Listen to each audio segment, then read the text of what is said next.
Just silly baka. I'm such a sussy baka. My goodness.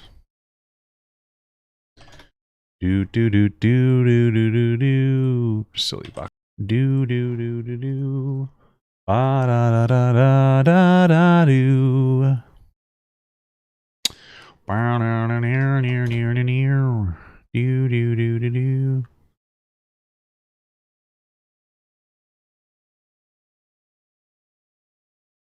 Hey guys, how are hey how are you? Hey, what up, nerds? What's up, nerds? How are you guys? Where's my comb? I feel like my beard. I'm like a rabid animal today. Oh, oh, oh, oh my goodness. Have I been sleeping? Yeah, I went to sleep. I feel good. I feel decent. Oh. Oh. I know I streamed at a weird time yesterday.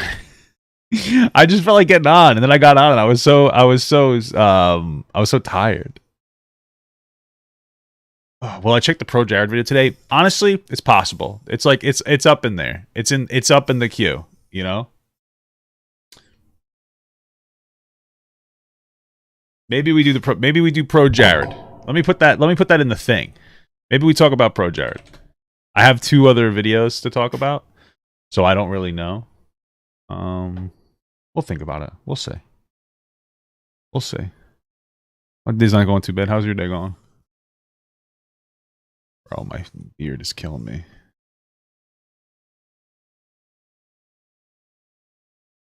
No, I don't really stream on Twitch right now. Well, not right now. I mean, there's really no reason, I feel. Non-political, but watch the new Channel 5. What are you talking about? Like, are you talking about the Alex Jones one? Or are you talking about, like, the new Channel 5? Will Blunderfield? I mean, it doesn't look particularly interesting to me. Yeah. Is this the one that Brandon claims he stole from him or whatever? Interesting. Oh, you woke up and watched the morning stream? Very Prager. Yeah, beard of the god. What's going on, guys? Yeah, well, I don't know. What is it even about? It seems like a bizarre video. Will Blunderfield. Man. Andrew the Goat. For sure, brother. For sure. I got the sound. Check some ordinary gamer's last video. Why? Why? Yeah, there's a way to check out. I'm gonna burp. Hold on.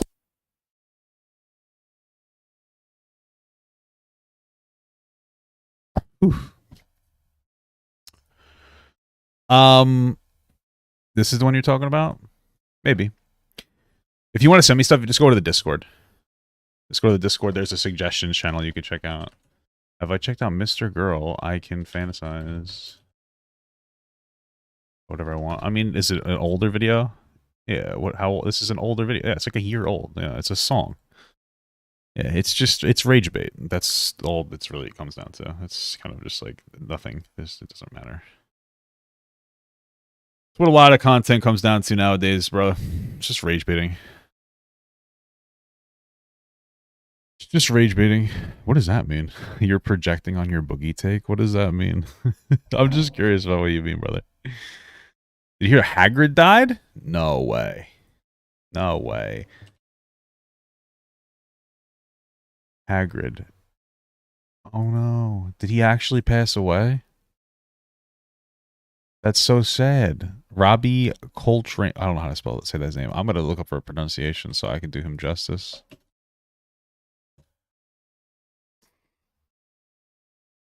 Robbie Coltrane. Oh, I was right. Robbie Coltrane.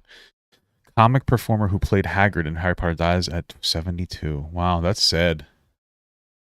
Well, that sucks. Wow. That's unfortunate, brother. Yeah, Rip is right, brother. Rip is right. Rest in pepperonis. A little inappropriate, sorry, but rest in peace, brother.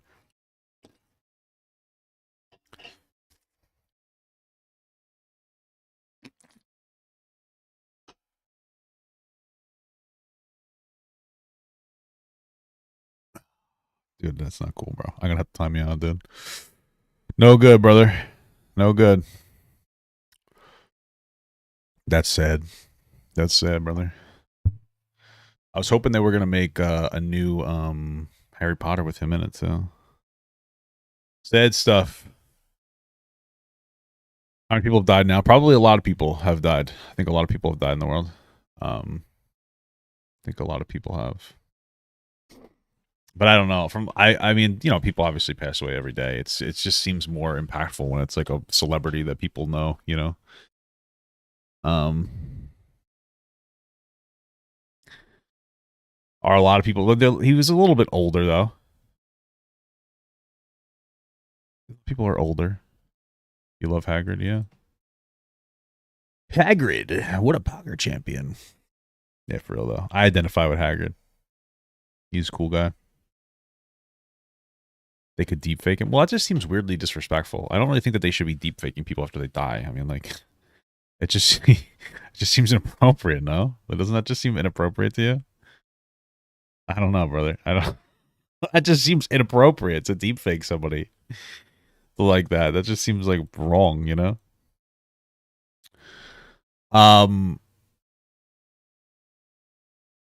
Yeah.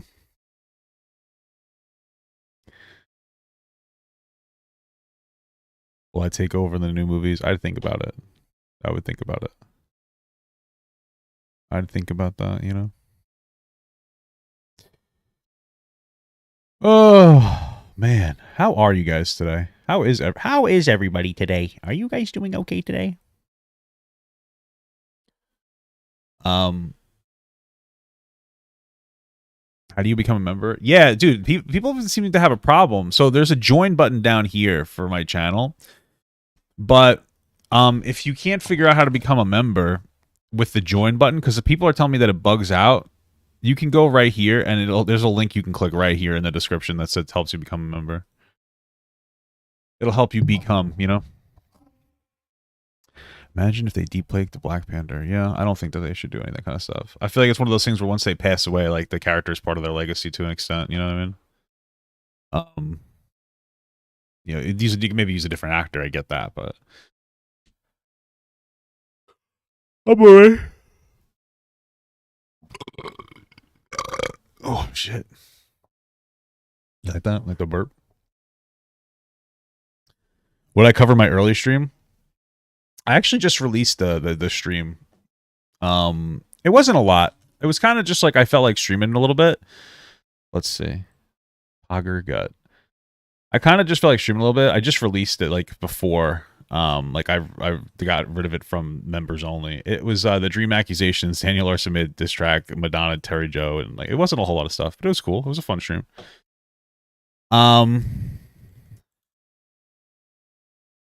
Yeah. Did I get my wisdom teeth out? Yeah, I have gotten my wisdom teeth taken out. I got all 4 of them taken out at once, and then I went back to work the next day, and I was the biggest mistake of my life. So it was the biggest mistake of my life. So I took the next day off. You know, it was too much. Yeah, but wisdom teeth, brother, those things will mess you up. My ex had when she got her wisdom teeth done, she'd spit afterwards, and it popped the what is it called? Like the buildup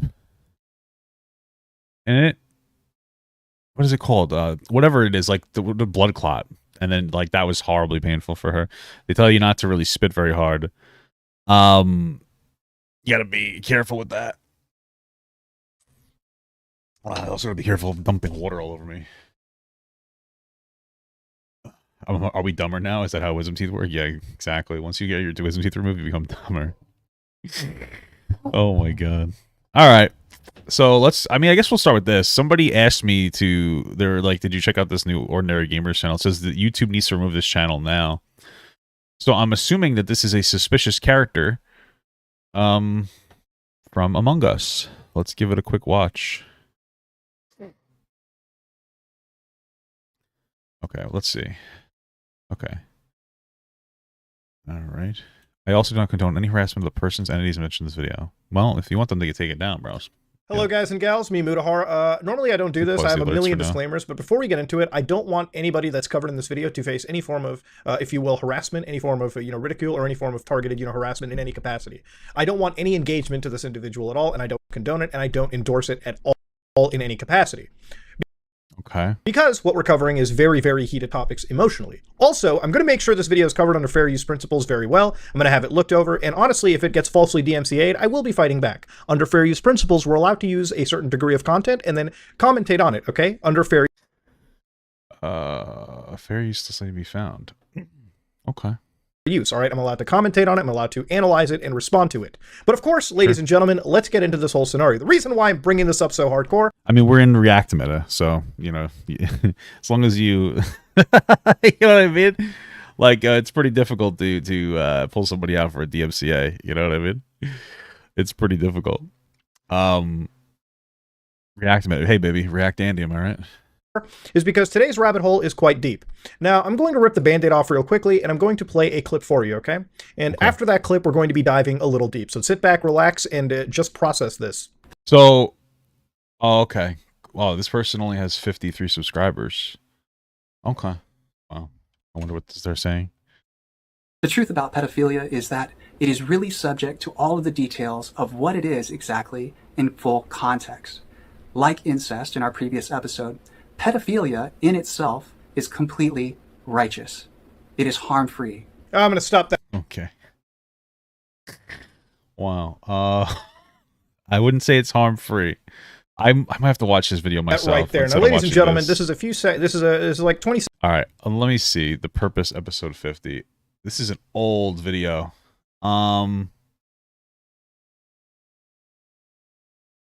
34, 42, 46, 47, 48, 49, 50. Oh, it's gone.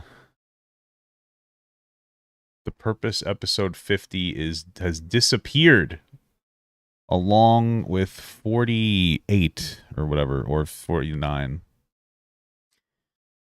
I wonder what he said, because I am actually very curious. Okay. Damn. It is harm-free. I'm going to stop that right there. Now, ladies and gentlemen, this is this is like 20 seconds out of an 8-minute and 42-second video. Now, I know that some people in the comments will be like, but Muta, where's the context in the situation? I don't believe there's really any context in the world to truly answer what we just heard.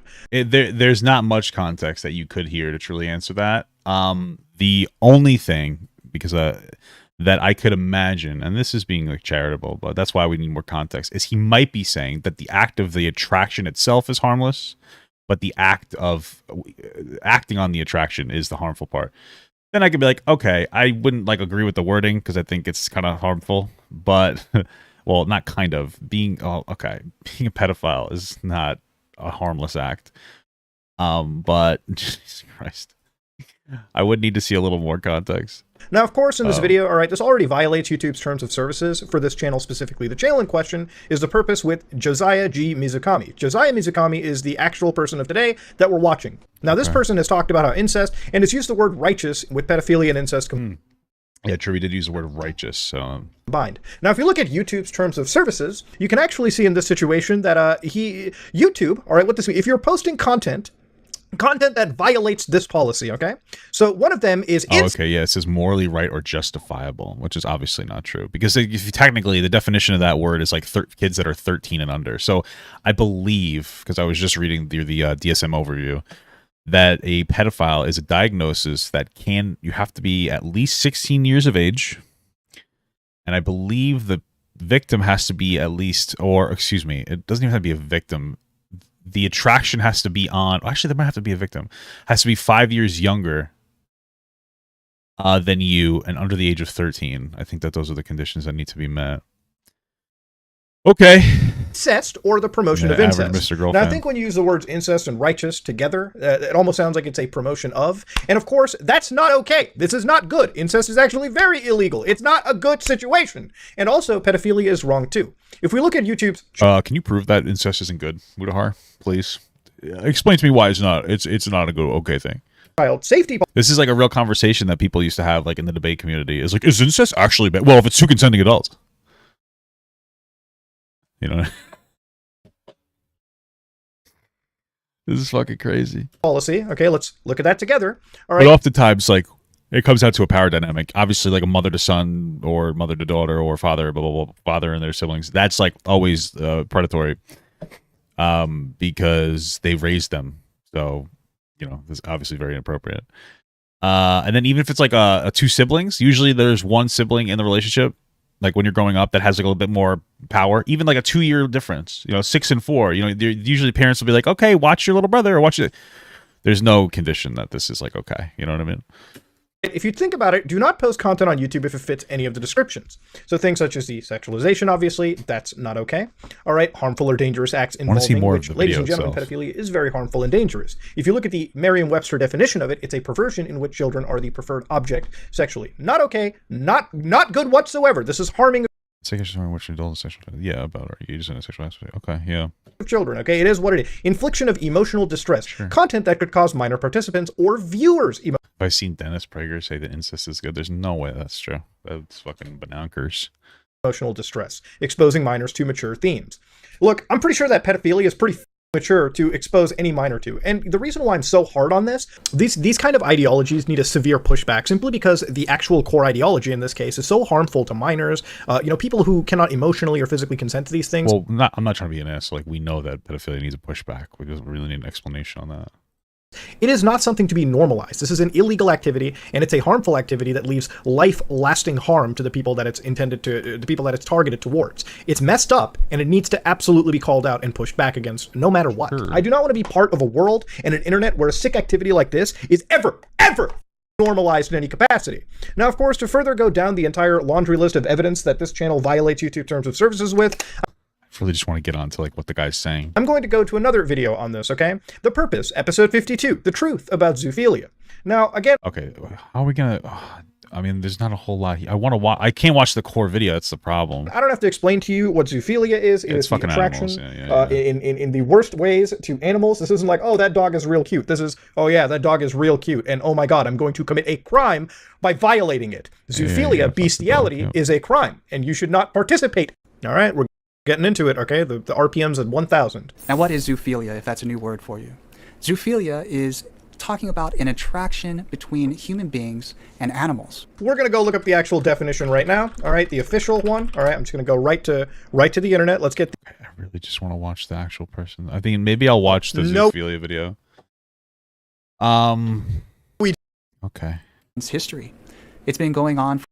Okay, what is this one that he's talking about? An adult said... I'm just gonna gotta skip through only because like a lot of it's just like, well, technically this is illegal. It's like, 1, yeah, for sure. Now, what is zoophilia, if that's a new word for you? Zoophilia is talking about an attraction between human beings and animals. We're gonna go look up the actual... Right, so the reason that would be an issue is because you can't really have an attraction between a human being and an animal. Like, it implies mutual attraction. No, we do not. Of natural attraction to our family. Okay, I'll probably take a look at that video myself. Looks like they have some additional stuff here. It's a bad rot in your head. Now, to go back to the whole kid stuff, you might recognize this one character he's talking to from the EDP capture. Yeah, that's Alex Rose. This is where they're going to be discussing what is the definition of consent and this person's belief on age of consent. So listen very carefully here. It's really disturbing. Okay, so the line is, the point that I'm getting to, which is so beautiful, is that in that law itself, or the wording of that, consent, right? You can look up the definition of what is consent. Consent is the freedom of choice of the individual. And so the purpose of a democracy is for people to all vote for... Yeah, so this video is taken down as well. What is right, but do you think that, like, if a 5-year-old says yes, like if a 5-year-old says yes to something like this, like if an adult says, hey, do you want to try kissing or do you want to try touching, and the 5-year-old says yes, do you think that should be legal? Yes, absolutely. If the 5-year-old says yes, then they are actually getting their democratic vote, and that is their right. Oh, wow, this guy should probably...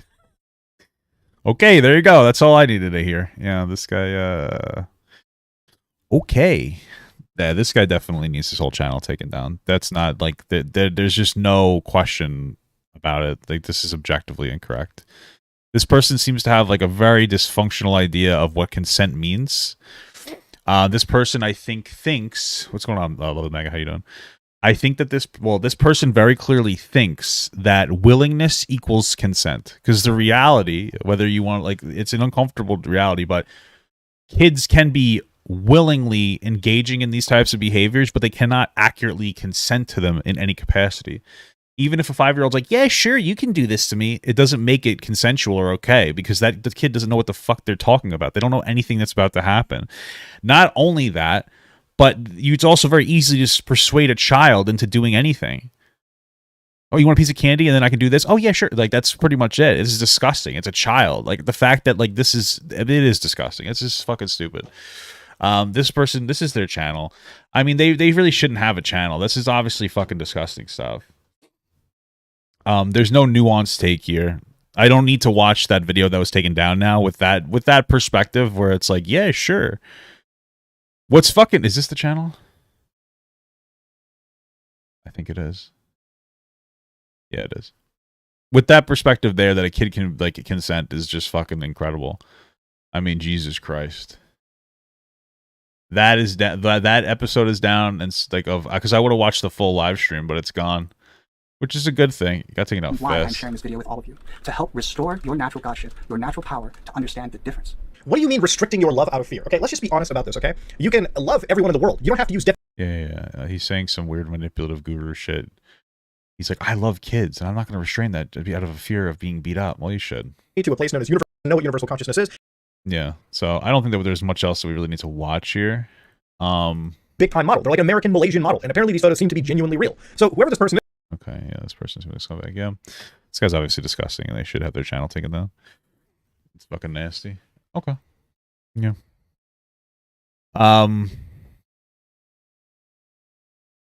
You feel like I've watched one of his videos before? I don't think so. I think I would know if I watched one of that guy's videos. That shit's fucking crazy, brother. Ali Nieto became a member. Hey, thanks for the membership.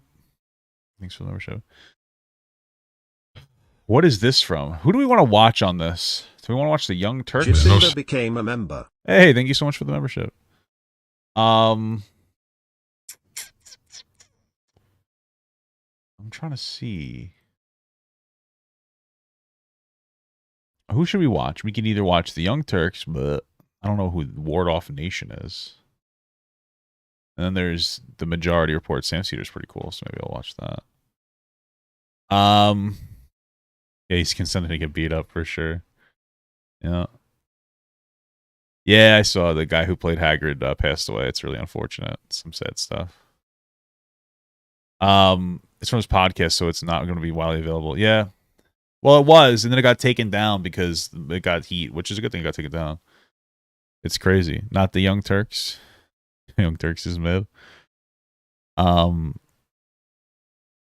numb to it. Oh yeah, for sure. Like we talk about pedophile shit and like sexual assault like all the time. So I'm not like, you know, it's fucked up though. I think it's disgusting. I'm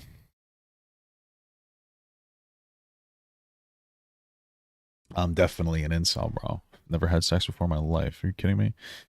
Who do we want to watch here? We only got some people covering it. We got Sam Cedar. Let's watch the Sam Cedar one. Let's watch the Sam Cedar video. Do you feel comfortable talking about adult incest in a public setting, or what do you get? All the time, bro. It's my favorite topic. I mean, I don't think people. I mean, in a public setting, this show goes out to tens of thousands of people. I'm just being clear that like this Prager clip deals with incest, and he. I didn't see this turn coming, but Prager, he goes off on some tangent about adult incest in this clip and how there really is no argument against adult incest. Oh, bro, it's literally just Twitch politics from 10 years ago, bro. Well, can you explain to me why we should? Fucking insane. Oh my god. Okay. So this is his. Yeah, wish me luck monetizing this. Hell yeah, brother. Hey, it is what it is, brother. Free marketplace. Hey guys, I'm putting this on members only, so you know. This argument for brothers and sisters having sex with each other. All right, let's see what it is. Oh, I see what you're saying. Okay. Let's see here. All right, Public nudity calls are interesting. Anyway, none of you have a secular argument against it, and I don't blame you for that because it. Wait, hold on. Wait, none of you have a secular argument against it. What secular means non-religious, right? I just want to make sure I understand this. Secular. Yeah, okay. So there's no. Okay, All right, now I feel like I already know what he's talking about. All right. Nudity calls are interesting. Anyway, none of you have a secular argument against it. All right, so a secular argument is like a non-religious argument. I think what he's going to try to do here is basically say that incest, based on like an atheist's perspective, is morally justifiable. And that's why you need to be religious, or else incest is okay. That's a pretty common tactic from religious individuals. That's what it sounds like right from the jump. So I don't blame you for that, because there isn't any. There's no secular argument against adult incest. Brother and sister want to make love. What's your argument? That they're going to produce mentally retarded offspring? I'm sorry. Rip to that fucking monetization, baby. Oh my god. That's a little bit of a dated term there, Prager, Mr. Prager. Okay. Jesus Christ. I don't know why. It's so fucking crazy. Old people are fucking wild, bro. It's nonsense. It takes many generations of inbreeding to do that. I don't know if it does take many generations, but okay. There is no secular argument against adult consensual incest. There's a religious argument. Sex cannot enter family life. Why? It's a big taboo. Well, how am I supposed to not laugh? See, people think that we could live without the greatest source of wisdom and morality oh my God. in the history This is of the just... world, the Bible. That's what they think. Even some secular conservatives think that. They don't realize they're living on the fumes of the Judeo-Christian value system. But if you ultimately extract those flowers from the soil that nurtured them, those flowers will wither and die. I don't want to see that happen, so I'm working so hard on this commentary. You seem like first off, let me just say, I thought that I was the slowest talking. Yeah, I mean, like, is there more to the clip? Because I don't really feel like watching them talk about it anymore. I'm assuming that they're just going to go off on a tangent about how he's supporting incest, which is very clearly not what the guy's doing. Most boring presenter of the news to the master. Right. And what's fascinating about this is that there's no religious argument against incest. There's simply an edict. It's a taboo. And in secular world, it is also a taboo. Yeah, sure. Okay, fine. Yeah, that was that he's not actively promoting incest. If you think that, like, I would urge you to try to critically engage with what the guy's saying, even if you don't like him. What he's trying to say is that the only reason that incest is wrong is because of religion. Religion has made it wrong, and that we have religious foundation in our laws and whatnot, and it should be more impactful in our laws and blah blah blah. It's an anti like atheist argument. Catholics do this shit all the time. Like, whoa, what's the non-religious argument for murder? Checkmate, idiot. It's like, well, because I don't want to be murdered. There's you. That's his whole point. Obviously, incest is bad. When it comes to adult brothers and sisters, I mean, it's just inappropriate. Yeah, the argument, because he's not talking about mother and father or mother or parent to child, because there's always going to be some kind of like a predatory aspect there, because you raise the kids, so obviously you would raise them in a way where that would be appropriate, or they would think that that's appropriate, you know what I mean? So you'd be effectively grooming your child. When it comes to a brother and a sister, yeah, I guess if you remove the argument about well, I mean, first of all, I wouldn't remove the argument about having kids, because it could definitely, fuck your kid up. I don't know the specifics, the way like the genealogy works, but apparently, like, people in the same family have like specific like good versus bad genes, and I guess the bad genes would be like a higher propensity to have like a particular issue. Like, let's just say, since I have it, like ADHD or something like that. And so when two people mix together that are in the family, there's a higher chance of like passing on, you would say, like genetic abnormalities, right? That being said, it's just fucking disgusting. I mean, you shouldn't be attracted to your brother or sister. But usually there will be like a little bit of a power dynamic when you're growing up between brothers and sisters, where one, even if they're only a year or two younger, usually the parents will like put that one in charge in certain situations. That's like your bigger brother or your bigger sister. And so there's kind of like an aspect there of inappropriate nature. If your kid, I forget what the effect is called, but like when you grow up together, there's like a particular psychological thing where like you have no attractiveness for the other person.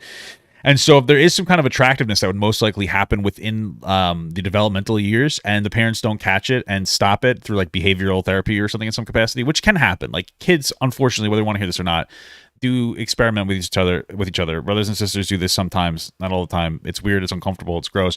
And if that does happen, the parents need to get rid of that behavior by either going to a therapist or dealing with it themselves. And so if that goes unchecked, then like these, because it's usually a behavioral issue. If those go unchecked, that would lead to reaching adulthood and potentially having an attraction to a brother or sister. The only thing that's like weird, this is a weird thing, is that there is there's some kind of a weird impact where like if two long lost family members reunite, there's like a chance, like it's a very high chance, like a 50% chance of like very intense feelings onto one another, which doesn't necessarily mean like attraction. So that, I guess that would be your best argument, Prager, but either way it's fucking gross and disgusting.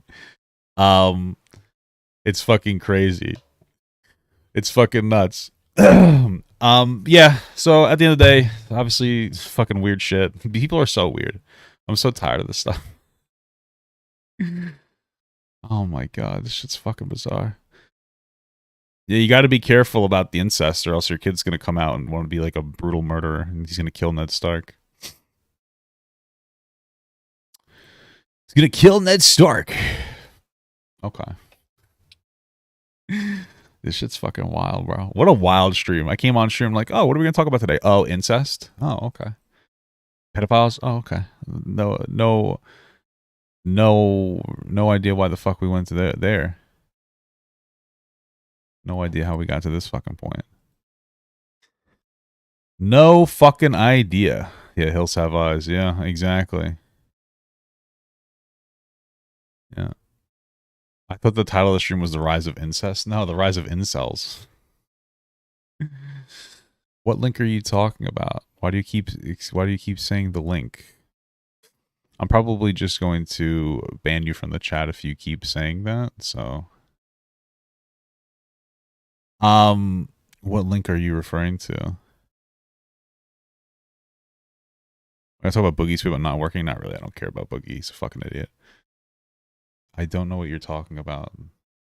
What link you're talking about. If you say the link again without being explicit, I'm going to ban you from the chat. I just want you to know that because you're being very annoying at this point. I have no idea what you're referring to. Yeah, the Rise of Incest is also... I don't know if there is actually a Rise of Incest, though. That's the thing. I don't know if there's a legitimate rise of incest, brother or sister. Okay, so I won't ban you. Just tell me what you're referring to. You just keep saying the link. I don't know what that means. Look in suggestions. Oh, not right now, brother. I saw the suggestion you sent. I'm probably not gonna watch that video on the stream. I'm sorry.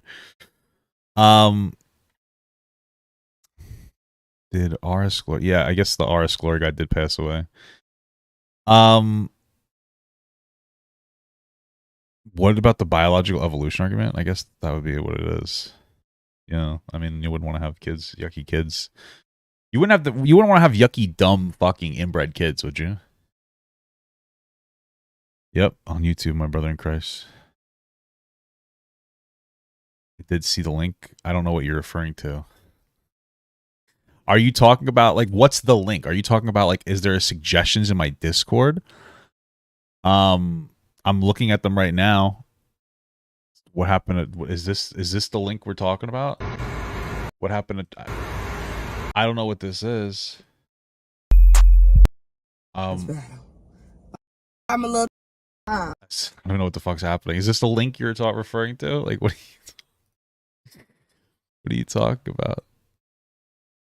Have I watched Dahmer? No, I haven't.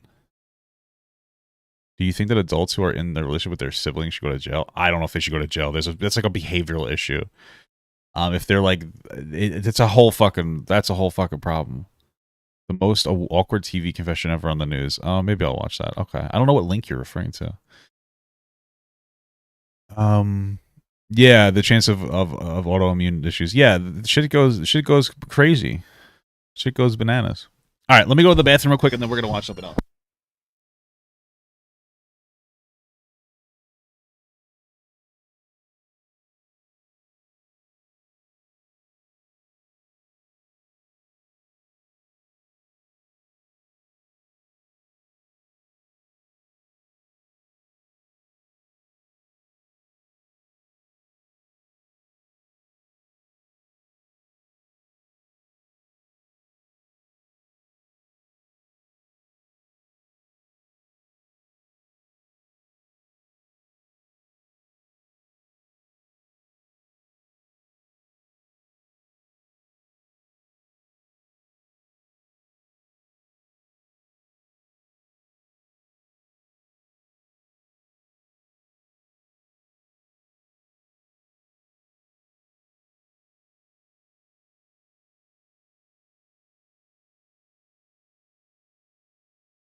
Hey, what's up?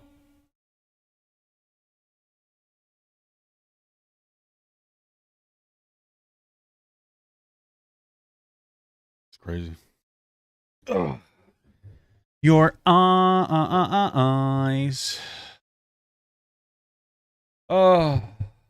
Nah, we haven't watched the Brittany Simon thing yet. Not yet. Cher is acting a little bit suspicious, like a character from the popular hit video game Among Us. Cher is a weirdo. Yeah, quick bathroom. I don't wash my hands, bro.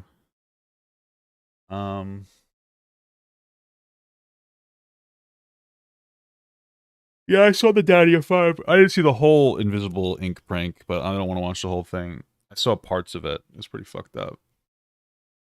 Yeah, I'm not that obese. I'm only 3. I'm a big guy. I think it's interesting because it's interesting. My wife was saying, it's like people really think that you're like this kind of like neckbeard, like little like person, but I'm actually like a big guy. Like I'm physically like a large, tall guy. Like I'm very different. If you met me in person, you'd be like, "Oh, what the fuck?" Like I come off very different. I'm more of like a little bit of like a redneck kind of a guy, honestly. You got your first Squishmallow today? Babs the Blue Jay. Very cool, very cool. Very cool. There was the pink sauce that was on daytime television. That's fucking nuts. I did watch Hocus Pocus too. It was okay. My wife said it wasn't that great. I personally don't give a fuck about Hocus Pocus, so I don't, whatever. I'm 6'4". Yeah, okay. So I saw this video. It's called The Rise of Incels. It's by Cole Hastings. I'm curious about the rise of incels.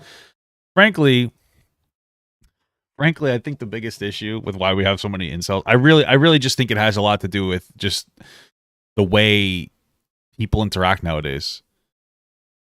I think it's a lot of it just social media. People aren't really going outside. They're not really having these like interactions with different people. I feel like back in the day when you were forced into social situations, you would interact with people that were like you wouldn't normally interact with, and you'd become friends with them first, like in school and stuff. And then you develop like personal connections. When we moved on, and now we do social media, which is fine. I think a lot of it is just guys, especially not like learning to interact with women, because that's one of the problems with guys. You know what I mean? Is that like guys are expected to walk up to a woman and be like, "Excuse me, ma'am," and then guess what? Now, if they walk up, like, listen, brother. If I was like a 20-year-old guy and I walked up to some girl in public that I thought was attractive, I would be so like clammy. I'd be awkward. I'd be intimidating. I'm a big guy, like 6'4". I have like a beard I did back then too, not quite as luxurious. I also didn't comb it, so I looked weird. And the girls might be like afraid of me.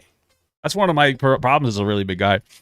And then like nowadays though, if a guy walks up to a girl, what happens? And then the guy's awkward and uncomfortable, because that's just what walking up to girls randomly is. What happens now? Oh, I'm gonna make it, bro. I swear to God, I'm gonna make a TikTok about, oh, this guy's weird. This guy's a predator. This guy's a This guy was. Now all of a sudden, you just did something that made her uncomfortable. That means that you did some kind of predator. I'm not kidding. Like, this is the way the narrative is going. Like, bro, you're gonna be fucking awkward as hell walking up to a girl, and then now, like, if it's like with social media and TikTok culture of them like recording it and like being like, oh my god, guys, some guy just walked. I saw a video. It's an old one where this girl was at a library and this dude walked up to her. Is like, hey, you're kind of cute. Like, maybe I get your number. She's like, no. And he's like, okay. And that was it. And then she's like, this guy, he tried to do this to me. It's like, holy fuck, bro. That's why there's a rise of incels. Okay? Because men are expected to walk up to women and hit on them, which makes sense. And then when they do, if they do, they have to be afraid of being made to be embarrassed on social media. On top of the fact that we don't have fathers. Honestly, we're missing a lot of fathers who teach you should be teaching your young boy how to hit on girls and be like, hey, it's okay if you mess up. Yeah. But we do have Tinder and whatnot, so you can kind of use that. That should be pretty effective. You don't have to get too super personal. But I feel like it's a lot of the missing fathers. A lot of it's social media culture. Hookup culture is probably not helping either. Because people in their like early 20s, to like early to mid 20s are kind of just going around fucking around, which by the way I did too. But then some people aren't really built for that. I don't know, but then I guess they'll find other people that aren't built for it. But yeah, okay, let's get the video guys. When I was 10 years old, I had my first real crush. It was fourth grade. Oh, I thought that he was a girl. I thought he was trans. And summer was approaching. There were rumors spreading around about a girl in my class named Maddie who apparently liked me, or rather, more than liked me. As a young kid who hadn't yet been conditioned by the internet, societal norms, or proper manners, I decided to confront her about it. Is it true that you like someone? I said. She replied simply, yes. After asking her, who, 1,000 times in the hallway in between classes, she told me I was starting to sound like an owl, and she stormed away. But eventually, she did open up about her feelings towards me, and I told her that I had a crush on her too. But then summer hit, and I no longer had any way to see her other than romanticizing her yearbook picture in my room. I didn't have a phone, and at most I'd be lucky to see her online in AOL Instant Messenger. It's a classic, dude. AOL Instant Messenger, it's all over that shit. There was a girl I liked. I told the story before, but I'm going to tell it again for this. There was a girl that I liked in high school, and I had her aim set to have like an alarm so that when she came online, I would get up and I would sprint to the computer. I feel like every young man goes through their beta phase. That was mine. I remember asking her later, once we were out of high school, if I had asked her out, would she have accepted? And she's like, yeah, my self-esteem was low enough. That's what she said to me. It's like, God damn. Of course, now I'm doing much better than her. So, yeah, fuck you, bitch. I don't know. Now, how many of y'all remember that? As the first few weeks of summer went on, I couldn't bear being away from her for any longer. So I decided to look up her house phone number in our school's directory and give her a call. Bro, I remember having such a crush on some girl in like middle school that I looked her up in the phone book and I was gonna call her, but I didn't. Like, what a weird time, for real. What a weird time. After around 9 rings, it went to voicemail, and I left one explaining that it was her classmate Cole trying to talk to her. Hey, it's I Cole. then proceeded to call her another 5 times because I had no conception in my head of what a creepy guy would be like, and I was being that creepy guy. Finally, she called me back after a few days, and she said to me, "My mom says you need to stop calling me. It's getting weird." She hung up, and we barely spoke to each other again. As I was reflecting back on this story when I thought about the idea for this video, I wondered how radically different this interaction was from what most 10-year-olds do now. And not just 10-year-olds, but people of all ages. Well, I don't think it's a bad thing that we don't let 10-year-olds do that. I don't know if I would focus on the 10-year-olds doing that kind of stuff. But it's clear a lot has changed in terms of dating and how we interact and form relationships in the past 15 years. With kids in single-digit ages having access to any information they could possibly desire at their fingertips. Well, that's the problem, is like I feel like there's probably, this is something that I haven't really considered, but I think that this is probably a thing, where there's like school TikToks. I know that sounds so weird, but like there's nobody who's famous, and for the most part people don't get famous in school, but there's probably a whole culture in these in school now where like your school TikTok fan, I got 1,000 views, everybody at the school looked at my video, I got 1,000 views, you know what I mean? And so like if you hit, I just imagine like this little like TikTok culture of like little fucking asshole 10-year-olds, and it's like, oh my god, Cole just hit on me. Fucking disgusting. All of a sudden Cole's the laughing stock of the school. Can't live it down on TikTok. High school, middle school, very toxic. It's one of those things where once you get out of high school, it's like, whoa, you're almost like a person again.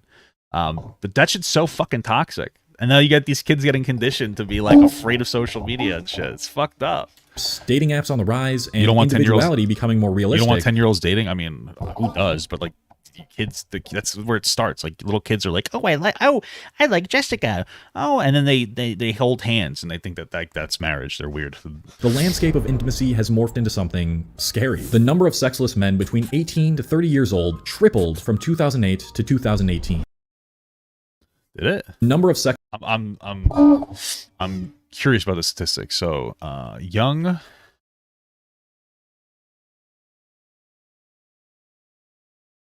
In the past year, where do you see tripled? I don't understand that, where you're getting that information from. Share of men and women between ages of 18 and 30 reporting no sex in the past year. Oh, okay. And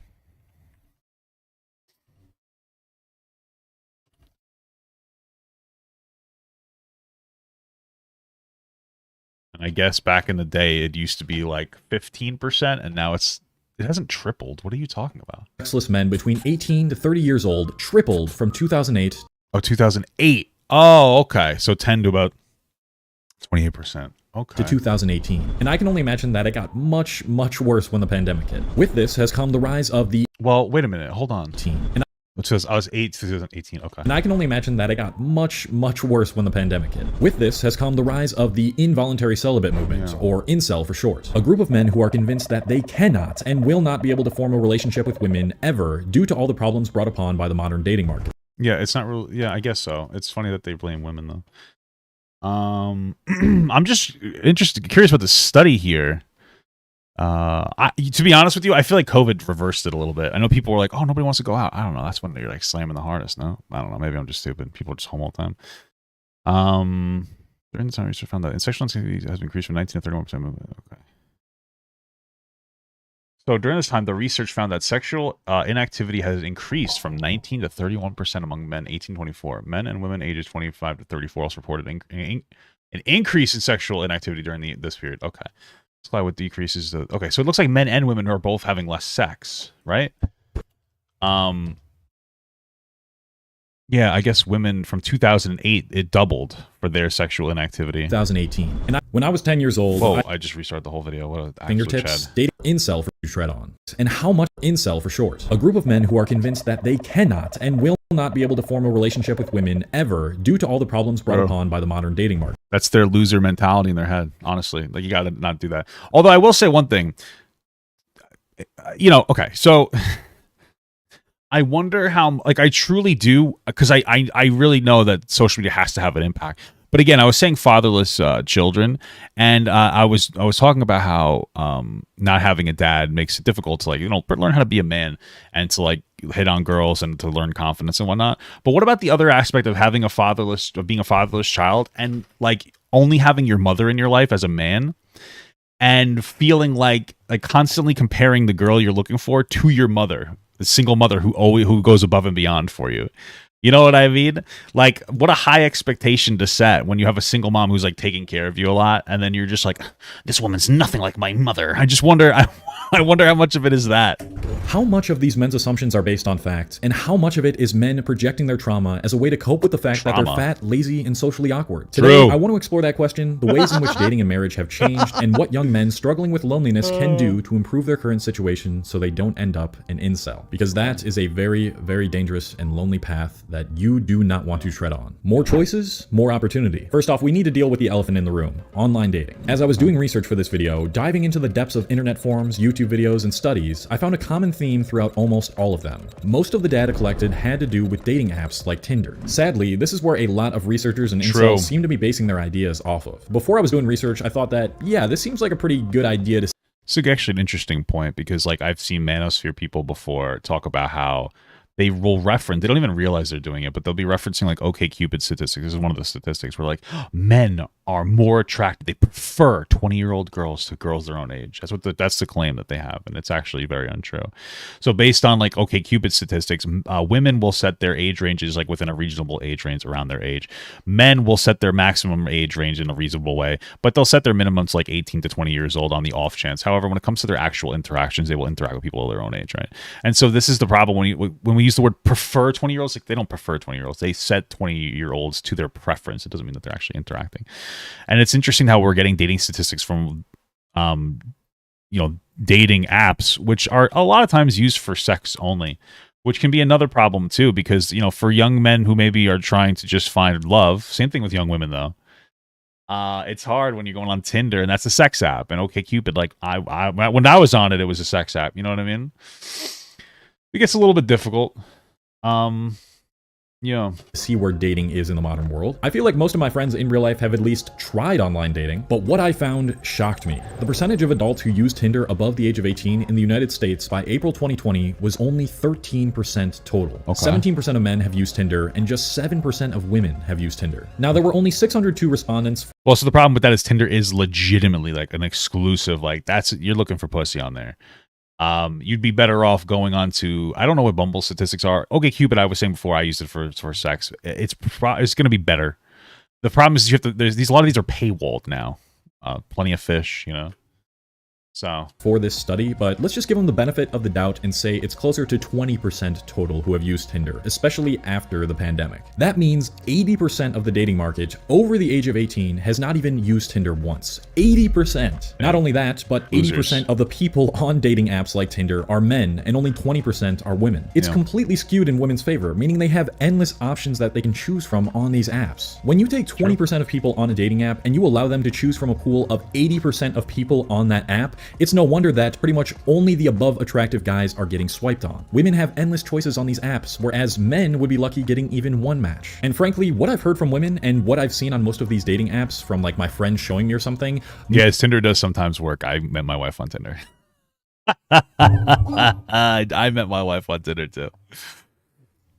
So don't be afraid to swipe, ladies. Okay, and guys, if you have a picture of you holding a fish, reconsider. Most men's dating profiles are not exactly optimized. When a woman can only judge you based on your appearance and some lines in your bio, then the main determiner as to whether she's going to swipe or not is your looks. And that's an interesting point, because I feel like the way that men and women interact with things are very different. So men are very obviously we all want to be physically attracted to somebody, but I feel like women are a little bit different. For me, like the first thing I notice about a girl is, her physicality. I feel like women do notice at first too, but I feel like there's more of an emphasis on their the emotional aspect of it, I guess. And then also, a little bit of a side note, really weird. My wife and I were talking about the ways in which we remember things, and like she remembers things in vivid images, and I remember things like through text or something, or maybe like through a fuzzy TV. I don't know. It was weird, but. The same is for us guys. So if you add most men being bad at taking photos of themselves onto the fact that women can get the cream of the crop, listen, guys, let's just talk about bad photos. Ladies, this is an issue I notice most with ladies. I'm going to give you an example. This isn't a good picture. That's not a good picture. You might look good. This is what I call a Decepticon, where you got that over-the-head image. Okay? My wife texted me. I'm going to respond to her. That's not a good picture. Maybe you should stop fucking around showing off those goddamn Decepticon pictures, because then what happens is I go on a date with you, I go, oh, fuck. I still pay for the food and have sex with you, but I mean, you fucking disappointed me. If you would show the actual way that you look in your profile, you wouldn't have, sorry, this is gonna be mean. Then guys who are a little more attractive than you won't hang out with you and fuck you as much, and you'll have more reasonable expectations when it comes to dating men. Okay, my fault for getting scammed. Hey, still hit though, am I right, guys? All right, still hit though. Just being real, okay? Even if they're just average looking, then you can convince an average looking or above average looking guy that they're way uglier than they are because they aren't getting any matches. That These is apps true, though. completely That's why you gotta have good confidence. distort who and what you actually are like in reality. When this happens, and since this is happening more often, we see more and more men running to online communities to confirm their biases. The human brain naturally will look for things to confirm how it feels about reality in that present moment. And so you'll get a guy who in real life is actually not too bad looking, reading all these black pill and incel Reddit posts about how it's over for even average looking guys, and a bunch of stories similar to what he just went through on a dating app, and he will think there's no hope. And if you think there's no hope for you, and that's the mindset that you're giving off to the world, then yeah, nobody's going to be attracted to you in real life. True. But we're going to be talking about Then you stop showering so much, and all this other nonsense. the impact of the rise of mental health issues. Bro, I used to post the worst fucking pictures on my thing, and my wife, for whatever reason, still went out with me. My wife didn't Decepticon her pictures. I remember the first thought I saw her, we were at an Applebee's. I saw her, I was like, fuck, she has nice tits, you know? And then it's a love story from there. She's wearing this red plaid outfit with like a black, I guess you call yoga pants. And she had them like puffed out a little bit. It was nice. Pretty good. Soon. We need to stop basing and correlating online dating statistics with real life. I think one thing that we need to do is direct men to another place to find women. That would help a lot. It's been shown that the majority of people are only on dating apps as a confidence booster anyway. True. They're just looking for, wait, what? Confidence booster? Wait, what? Wait, what? Hold on. This is an insane fucking thing I'm seeing right here. These are people reporting why they're on Tinder. It's looking for a hookup is at about, let's say 22%. Looking for relationships at like 4%. Confidence is like 45%. And then other reasons is like 30%. The problem I have with this is I guarantee you that the overwhelming majority of the people who picked a confidence booster are fucking women. Okay? I guarantee you, because there's no way a guy's just like, oh, I'm looking for a confidence booster. No, I'm looking for fucking a penis booster. Which means that these women are just on here to make themselves feel better. This is insane. This should be illegal to be on dating apps. You should have to, by law, put out at least once a month if you're using Tinder. That should be the law. You guys have to mutually sign it. You have to meet a new person every month and hook up with them, or you have to delete the app and you go to jail. That's what should happen. If we implement that law, we're on our way to a good spot. It's a tool for validation, not for true intimacy and connection. Okay, so we have most women can choose from the top percentile of men on these apps, plus they can only judge you based on your looks, plus they're only on there because they want a confidence booster and not because they actually want you. Then why the hell are we taking evidence and statistics from dating apps so seriously illegal. in the first place? Men, my advice to you, if you are an average or below average looking guy right now, just don't use dating apps at all. Listen, if you're a below average guy, right? Listen, if you're any man on Tinder, my actual advice is to just swipe right on everybody. All right, theory of evolution. Just throw shit on the wall, see what sticks. Go for it. Even if you don't think they're attractive, you just work your game on them. Bing, bing, bing, bing, bing, bing, bing. You know what I mean? Honestly, you probably don't stand a chance. But here's the good news. The online world is not real life. That is a phrase you'll be hearing me say throughout this entire video. That's true. The online world is completely screwing up your mental health. That is why I want to talk about something that I think so many of you could benefit from. You know what you should do to date? Go ahead, guys, go on Tinder and make those really cringe dating profiles that like 40 and 50-year-olds do, where they duet each other and they like do sexual, like, oh yeah, baby girl. Do that. Get a lot of pussy. Before you step your feet into the dating world again and you try to pursue something meaningful, which is therapy, and specifically online therapy with the sponsor of today's video. No, fuck BetterHelp. Get out of here. I've heard some bad things about BetterHelp. I'm not going to get into it. Probably isn't so bad. I don't know. From what I hear, and I don't know if it's specifically BetterHelp, but there's like a really big problem with people trying to get their ADHD medication because it's now there's a massive influx of people being diagnosed with ADHD through a lot of these like online, mental health facilities or whatever, facilitators. And so now there's like a shortage for people who actually have ADHD. In general, which is like really not helping people. My wife has a friend who's one of those people. So it's kind of fucking insane. I understand that some of it can be positive because it's like, oh, it's more affordable than going to a doctor, more accessible. But at the end of the day, it also leads to like an insane amount of, it doesn't seem like there's enough oversight. Though in America, there could be better oversight. Month at betterhelp.com/Cole. Now, along with the rise of dating apps has come a sharp decline in marriage rates. Why is this happening? Are women becoming more selective in real life and not just dating apps? Are women becoming more promiscuous, only choosing the Chads and Tyrones as attractive men are commonly referred to? As an incel, I'm sure that's the argument that you want to make, but that's not the entire story. What incels fail to realize is that honestly, you're probably going to be okay. I'm yawning. To be completely clear, I think one of the issues too when it comes to dating is there's less work available. Like honestly, when it really boils down to it, I think a lot of people, there are people who use Tinder and whatnot, but there are a lot of people who are developing connections in the real world through their job, through school, stuff like that, going out to eat.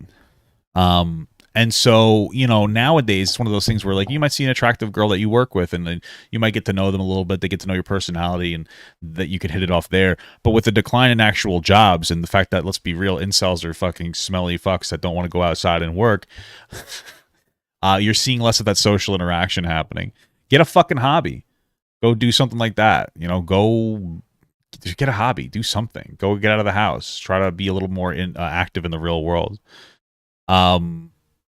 There's just so many different issues going on, women now have more of an opportunity to not be forced to be in a relationship with a man that they don't want to be in a relationship with. That's true. Less than 100 years ago, marriage was pretty much a necessity for women. They had less flexibility with the jobs that they could pursue, and the amount of things that they could do only if they were married is pretty astonishing. It's something I first found out when I interviewed people on the street about modern dating. When we were younger in dating, I mean, you had to get married if you wanted. You couldn't check into a hotel room unless you were married. You couldn't rent an apartment unless you were married. And so, society kind of dictated that I couldn't get a job, my first teaching job unless I was married. So that's changed, obviously, and so there's less pressure. Is it really?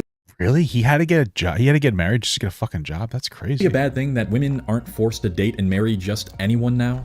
No, it's a good thing because usually the dynamic was very abusive towards women, or it's set up for a lot of abuse towards women, not so much for men because men were the ones that were in control. A lot of men like to use the statistic that 50% of marriages end up in divorce as an excuse to not even bother trying to find a partner. Yep, and then they'll say that women initiate 70% of the divorce, so that means that women are bad. When in reality, it's not a super explored statistic. Women do tend to disproportionately engage in divorce at a higher rate, for sure. But also men tend to disproportionately cheat on women at a higher rate. Men tend to be the ones that have money in the relationship, and the women have to initiate the separation in order for them to put in for some kind of an alimony payment. So, like, it's not a super accurate statistic to be like, well, see, women are the ones that want to engage, when it's more like, yeah, it's the man has more of the power to, like, disengage without actually having to file for a divorce. But divorce rates have been dropping steadily, probably due in part to the fact that women are no longer thinking to themselves, oh shit, if I don't get married at some point, I can't do anything. Guess I'll just marry a dude who I don't even find that attractive, but it's worth it anyways. Like, are we seeing that as a bad thing? Now, I still think marriage is set up to be much more advanced. But how does the average man view women who are virgins? Some seem to think it's attractive, others act like it's a red flag. Like, what age of the woman does it shift from? I don't know, from hot to weird. You know, I honestly don't know. I remember when I was younger, like when I wasn't really having that much sex and I was bad in bed, I only wanted to, like, date a virgin. I think a lot of, like, when it comes to women being virgins comes down to insecure men who want to be with a woman with no experience so that they can't really judge them sexually. As I got, like, more sexually experienced, I never wanted to, like, sleep with a virgin because, like, I enjoy sex and virgins don't know what the fuck they're doing. I think it's a cultural thing when it comes down to it. I don't think anybody should have, like, a super high body count. But realistically speaking, I think it's not a bad idea to, you know, get into a relationship and, you know, explore with one person or two. You know, I think that's the bigger issue, you know, is doing stuff like that. You know, advantageous to women, but the reason I'm like, instead of just going and sleeping with a bunch of people, maybe, like, get a relationship, work on it, work on your attentiveness, etc., etc. Using that example is just to show how much more freedom that women have now, at least in that regard. They can now make just as much money as men. And excuse me, no, they can't. Fuck women. The option to choose when they want to settle down and with whom. Perhaps in this case, we can now make the argument that women have the ability to be more picky. The wage gap does exist. It's not the 80% people say. It's like 98%. Women tend to make 98% of the dollar, and that's more in, like, upper management areas for various reasons. Once you normalize all factors like hours work, experience had, you know, et cetera, vacations taken, it's like 98%. I think that a lot of that has to do with, you know, two things. Regressive, you know, men who think less of women, but then also women aren't taught to advocate for themselves as much in society. You know, if a woman's advocates for themselves, they're considered a bitch. If a guy advocates for themselves, they're considered like a strong man, you know? So, but maybe some changes that need to be made, but things are getting better. They've always been like that, but they just never had the opportunity to use that. So now the men who lack desirability altogether are being exposed because they can't just force women to marry them. And I don't think it's at all taken to the extreme that people like incels think. For example, a common argument is that most women want a guy that is 6 feet or over. If you're a guy below 6 feet, then women do tend to like a guy who's taller, but let's be honest here. Hispanic men have no problem dating, so clearly women are willing to settle for, like, a 5'2". Women are willing to settle. Now, like, women do like bigger, taller men that they perceive as, like, protectors, but it's not like you have to do that. Like, women will also respond really well to, like, a hardworking guy that, like, loves them and will take care of them. You know what I mean? So it's not the only thing that has to happen. You know, nobody has to be flawless. Don't even try. That's a common saying among communities like the incels and the black pillars. But if you really go past all the traumatized guys spamming that in the comments, let's not say traumatized guys. Let's say, like, disenfranchised, because they're not actually traumatized. They don't have a real fucking trauma, okay? Section, question what they are spamming, an ability that most people don't have the capability of doing, and look at real life. That is not the case at all. A study published by Rice University showed that 49% of women want to date a guy taller than them. The average height for a woman is 5'4", and the average height of a male is 5'8". But let's be honest here, okay? Every single woman that's 5'2" is dating a guy that's like 6'4". That's the problem.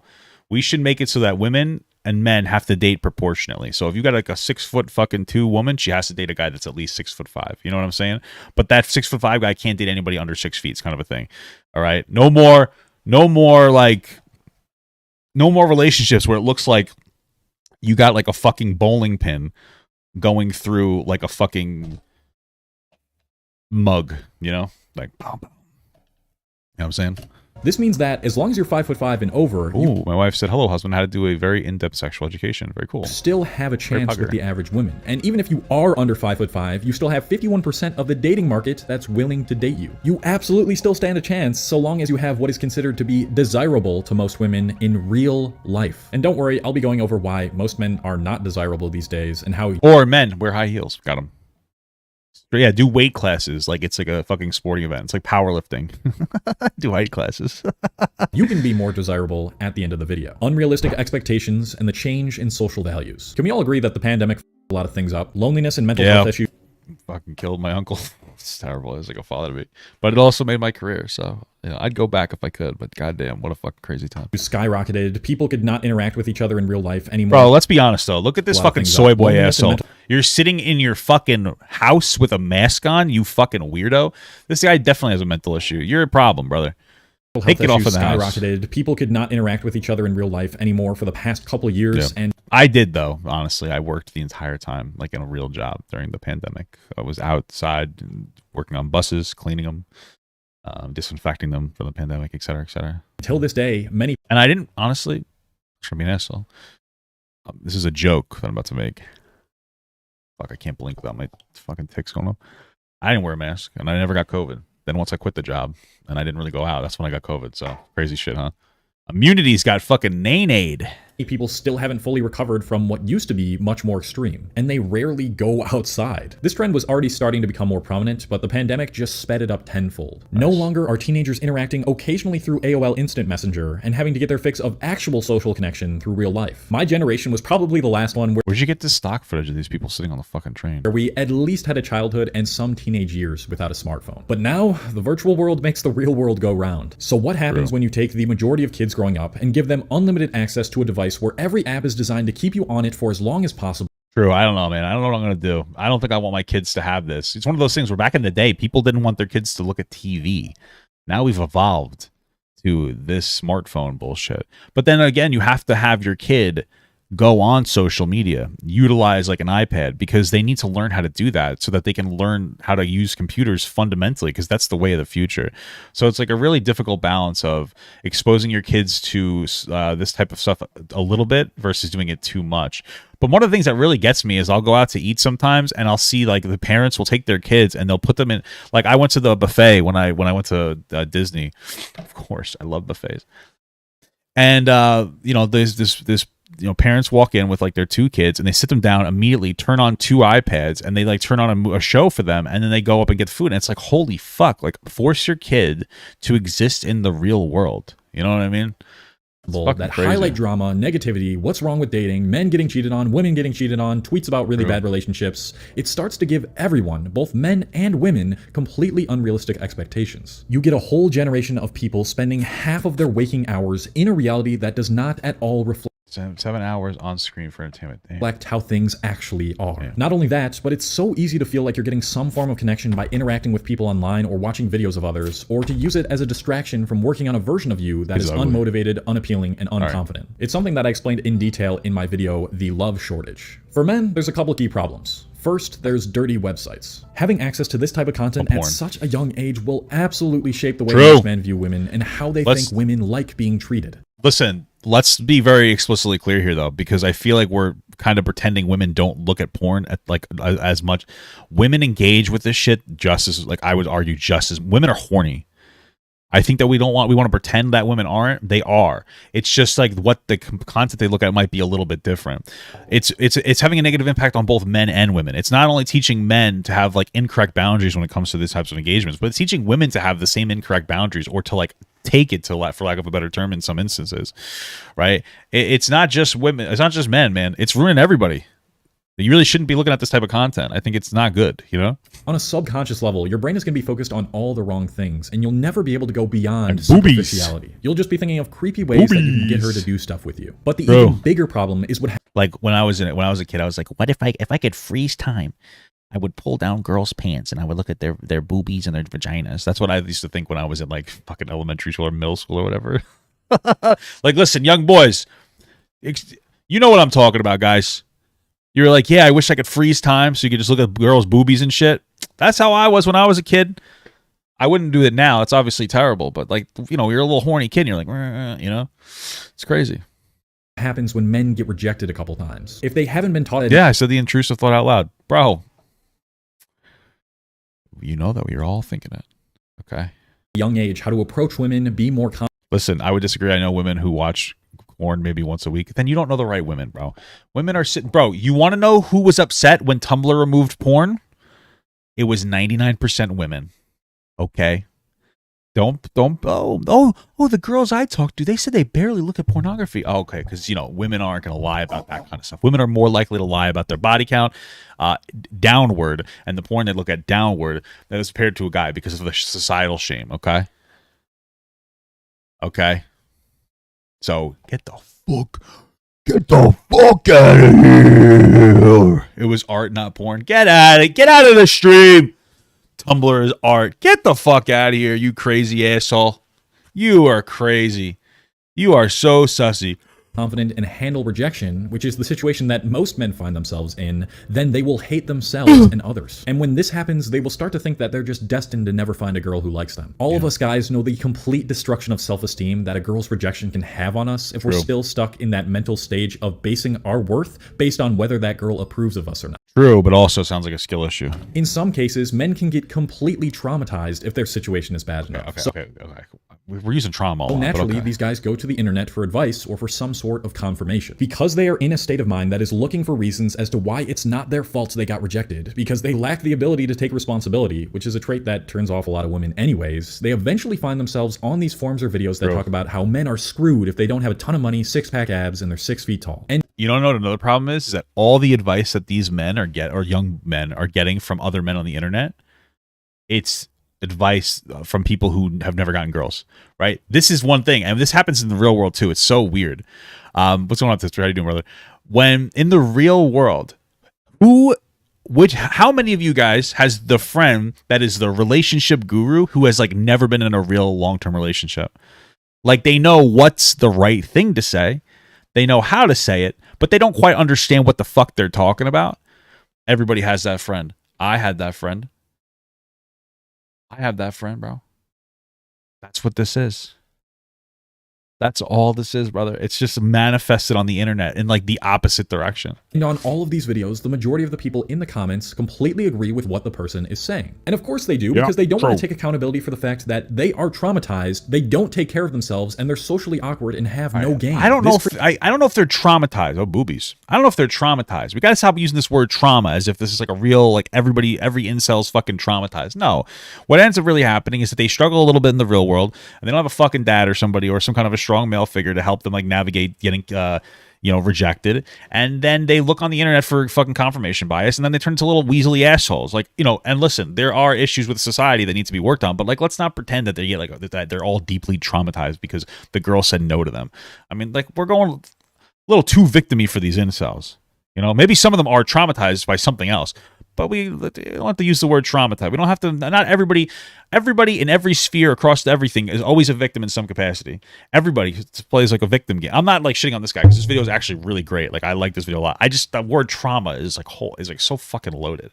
That's the only thing that I'm saying.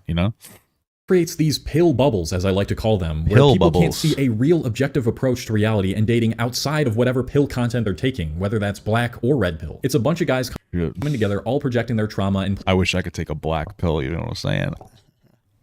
Sorry, it's a little too horny. Playing the victim because they got rejected a few times, or they had their women cheat on them, whatever. But with that being said, I know that I'm going to get attacked for that in the comments. There are some things that these pill people, whatever, say that are in fact true. But when you completely subscribe to that ideal and you think this is the only way that reality is, then that's when reality starts to get skewed and you get to a very doom and gloom mindset. Yeah, I'll give you like an example. There are things that some people in like these like red pill manosphere communities say that aren't untrue. There are some things that they say that like are true, but a lot of times they will use like a truth to justify a bad thing. So for instance, if I sat here and said, hey, listen, when it comes down to it, I'm trying to come up with like a good example.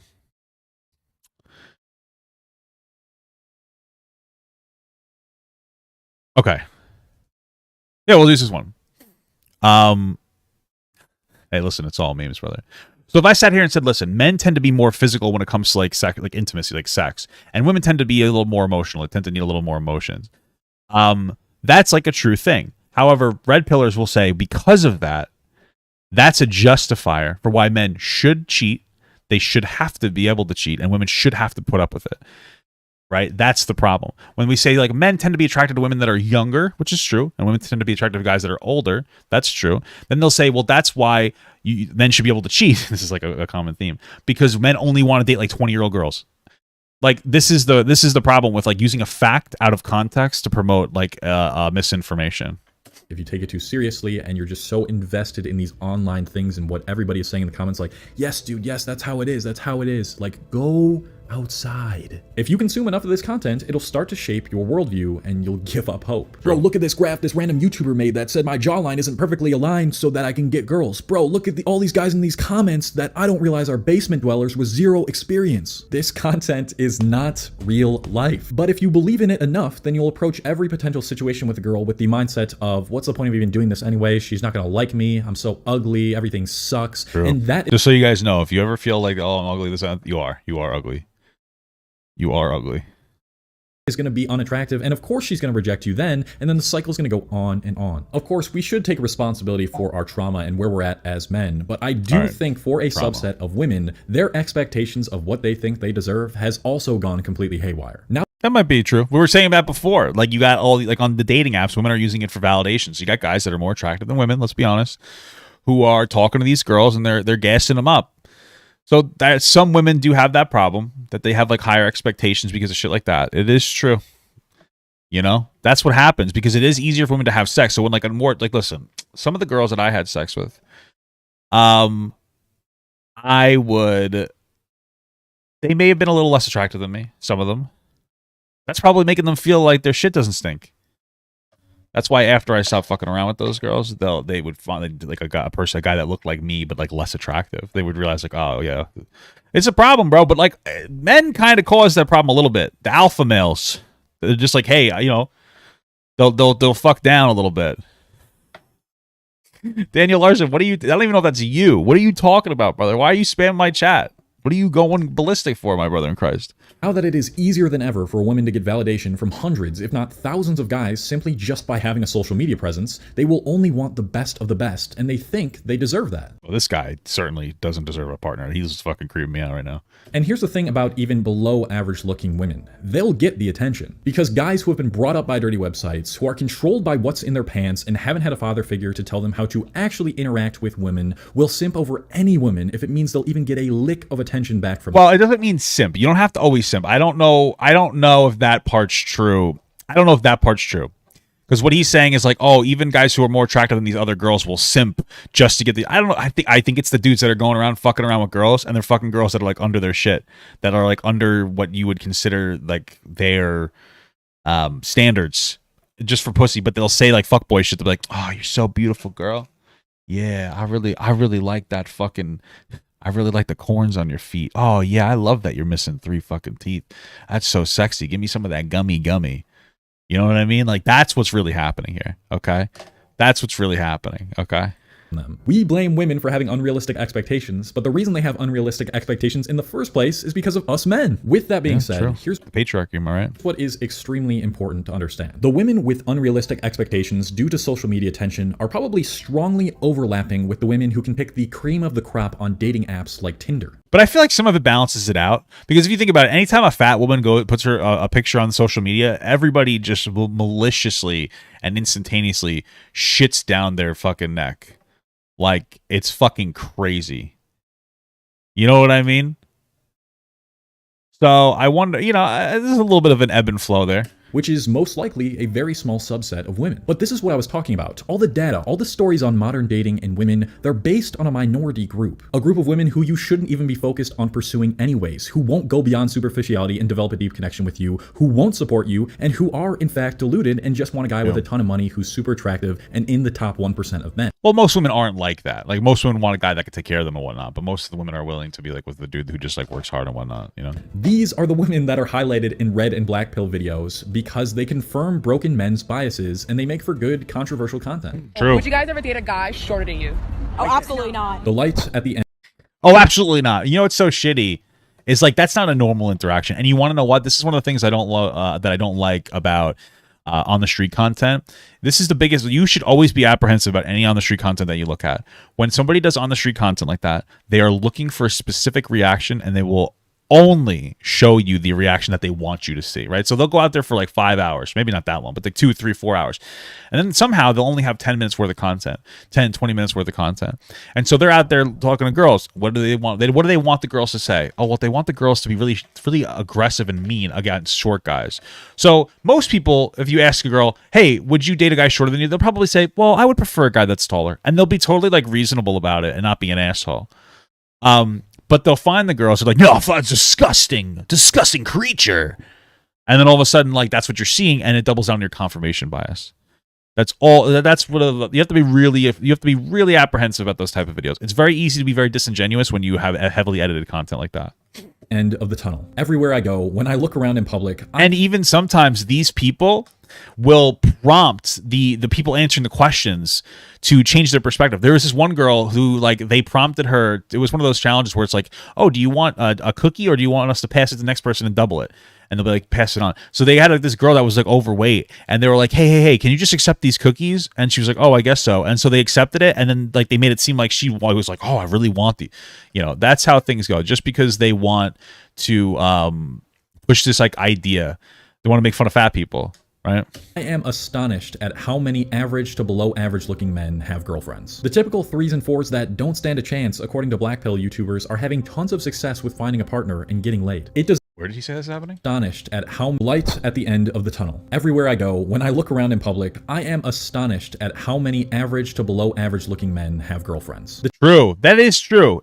Like, listen, for the most part, when you see a relationship dynamic, it's very rare to see an uglier woman dating a more attractive guy. Whereas it's somewhat normal to see a less attractive guy dating a more attractive woman. This is the truth, bro. Even on TV, you look at like the big fat guys, Fred Flintstone with Wilma, Peter Griffin with Lois, the guy from The King of Queens with the girl from The King of Queens, right? The typical 3s and 4s that don't stand a chance, according to black pill YouTubers, are having tons of success with finding a partner and getting laid. It does not at all match up to what is being told to men on the internet. Plenty of my friends in real life who don't have that great of a job, who don't have a good physique, and aren't necessarily that good looking, have girlfriends. You know why? Because the women that are highlighted and complained about on the internet represent a small subset of women in real life. And even if it is true that women can be more independent and more selective, the pool of which they now select from has a greater chance of you getting picked, so long as you can heal. What all of this doom and gloom and artificial love has created is much less competition with the men who are actually taking care of themselves and actually going out and talking to women in real life. Most men these days have low testosterone, they don't take care of their bodies, and they're depressed. That is true. Kevin James, you fucking, okay. All right, baby. You want to fuck Kevin James? That's fine. I want to fuck Lucy Lawless, though, for real. Anyway. Yeah, man, the foods that you eat have an impact on your testosterone. It's crazy. So you want to have a lot more test.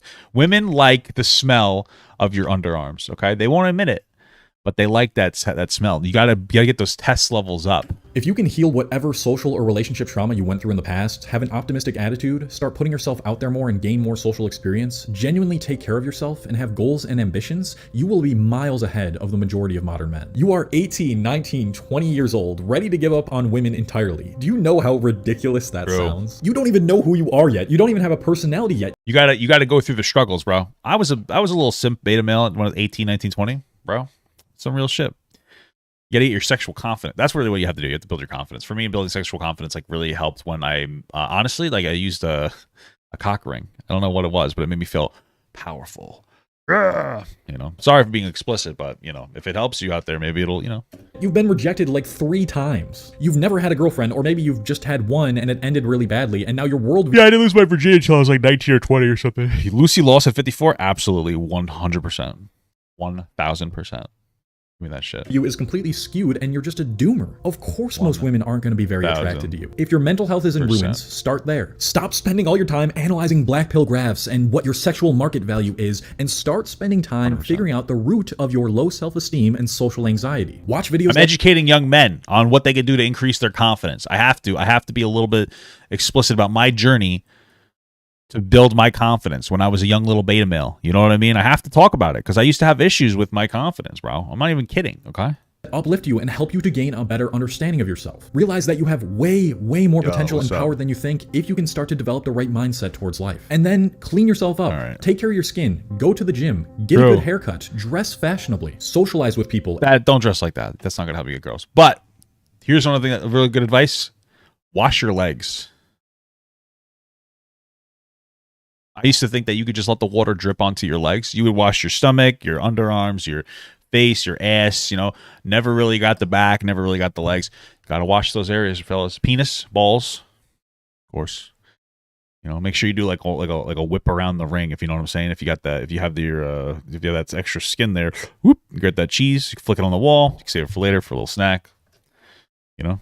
And keep flexing that social muscle so you can start to get more comfortable in social situations and have more confidence when you're there. Put the damn phone down and look around you. See how many average and below average looking guys are still pulling girls because they have high self-esteem, they have game, and they lean into what they like and the interests that they're pursuing. And for the love of God, please get rejected more often. Rejection is the greatest thing that can happen to you. If you can reflect on rejection properly and see what you did wrong, then eventually you will become completely indifferent towards it. And when you're going to a situation or a potential date with a girl with the mindset of, I don't really give a shit how this goes, that is attractive and you'll have a higher success of her being attracted to you. And if after all of that you still get rejected 30 times in a row, then that's the point where you need to start thinking about changing the way you carry yourself. Well, not for nothing. Even like your red pillars, even like your fresh and fits, they'll tell you that like you fail like 95% of the time. That's just what's going to happen and who cares? And you just move on. Like it really doesn't matter. You're just going to fail a lot. Even like attractive people fail a lot. Look at Andrew Tate. He still can't find a partner. No, but in all seriousness, it's like, you know what I mean? It's one of those things where you shoot your shot and shoot your game, and if it doesn't work, oh well, you just move on to the next person. That's why you go for the rotation of threes. You always try to have 3 in your arsenal at a time. That's why when one fall, like you look for the other one, and then after you find the other one, you can kind of drop one of the people out of your arsenal. You know what I mean? Some real typical fuck bullshit. Realize that women are not these mysterious creatures. They're just a human being with the same insecurities and wants as you. Oh, Cole, I have passions and what I'm interested in, but nobody my age likes what I do. Bullshit. You're just not looking in the right places. Honestly, though, if you just decide to be gay, probably have an easier time getting fucking, you know, sex. Because, you know, guys in general, very promiscuous. So when you have 2 guys that are very promiscuous together, that's easier. You do a lot of stuff. Do a lot of hand stuff. Butt stuff, too. You know? Just saying, dude. I've always had the gay men hit on me more than like any other group of people. It's crazy. Groups of people you can find for anything that you're interested in. And old women. Simultaneously, that'll be like the best place for you to meet a girl that you have a better chance of matching with. Oh, but nobody my age goes out or even talks to each other in person anymore. Okay, well then find the right people. Those people are in abundance if you look in real life. Oh, Cole, nowadays women are just stop. Nowadays, back in the day when we used to be able to beat all women. They were fucking, it was so much easier to get pussy. Back in the day when her dad, I just had to give him 3 fish and a deer. Then he would give me his daughter. That was so much better. I really want to go to these other countries where the women are treated like shit. And I want to buy a wife. I'm tired of Western women. I'm going to go to another country where women are treated like shit.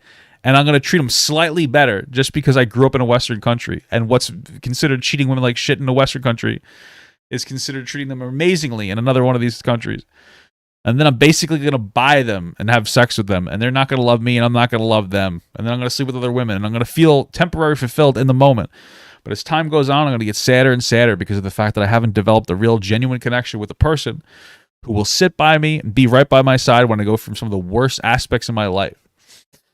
And when I eventually have something horrible happen to me, like I get some kind of a cancer or some kind of serious issue, I'm not going to have anybody who ever actually cares about me to surround themselves with me, to give me that moral support that could be the difference between me getting through my treatment and me passing at a younger age.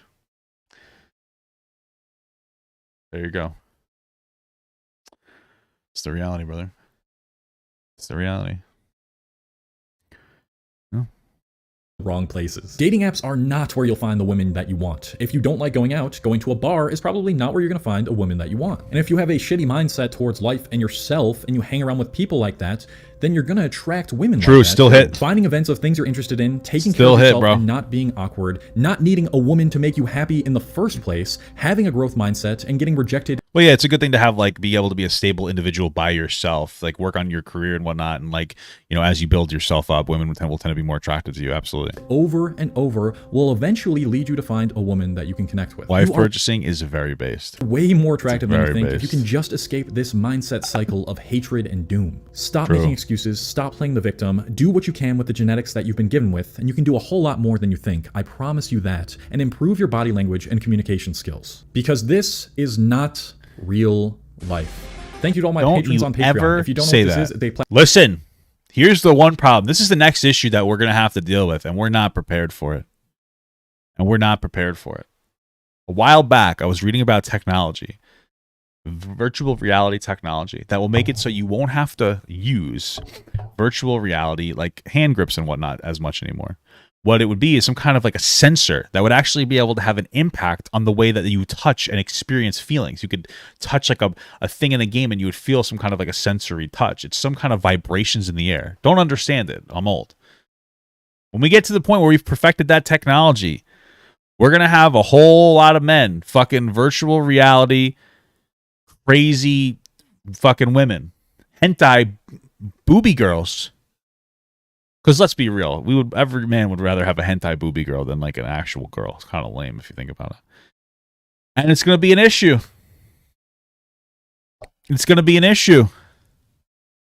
I know that you guys are like, oh, Papa God, you're being so silly right now. I'm half kidding. And I'm half kind of, yeah, what is it, haptic response? I'm half kidding, but I'm also half kind of serious, bro. You know, it's gonna happen. We really got to be careful, brothers.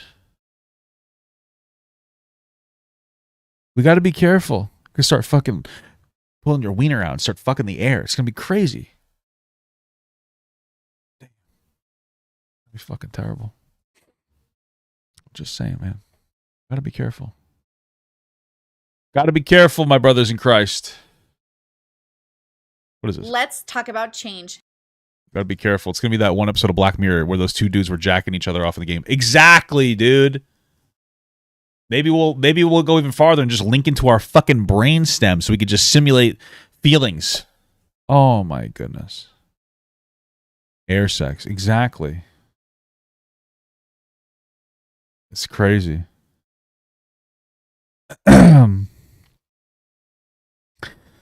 She likes me for me, not because I look like a big poop boy. All right. I think I want to do this Brittany Simon video, but I think we're going to bring back an old... Why is this open? I think we might bring back an old classic while we do. Might bring back an old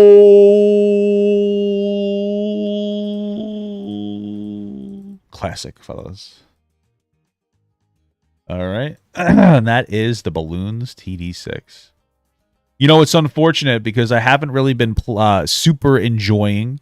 WoW is really fun, but I haven't really been enjoying it as much as I'd like. You know, the dungeons are cool and everything. I'm just not a big raider. I'm big into raiding. So it's been kind of fucking me up.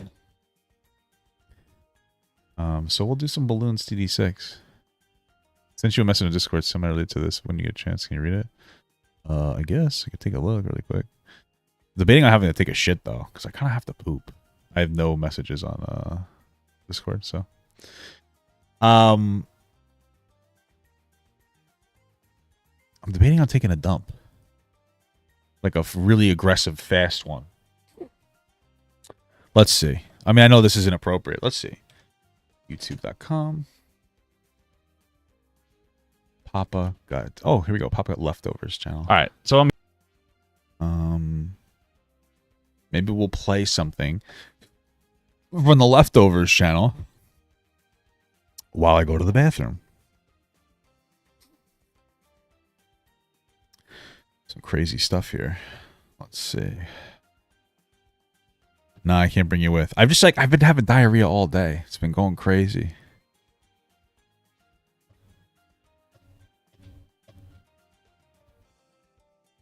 What's a good video from Papa Gut? Oh, the no context Papa Gut videos. Those are good. We haven't seen one of those in a while. So maybe we'll play that. Let's see what we got here. All right. I'm going to go to the bathroom real quick, and we're going to play this Papa Gut. Well, you know what? Maybe not this Papa Gut out of context video. Maybe we'll find something a little bit different, a little bit better. Let's go all the way down to the inception of the Papa Gut Leftovers channel.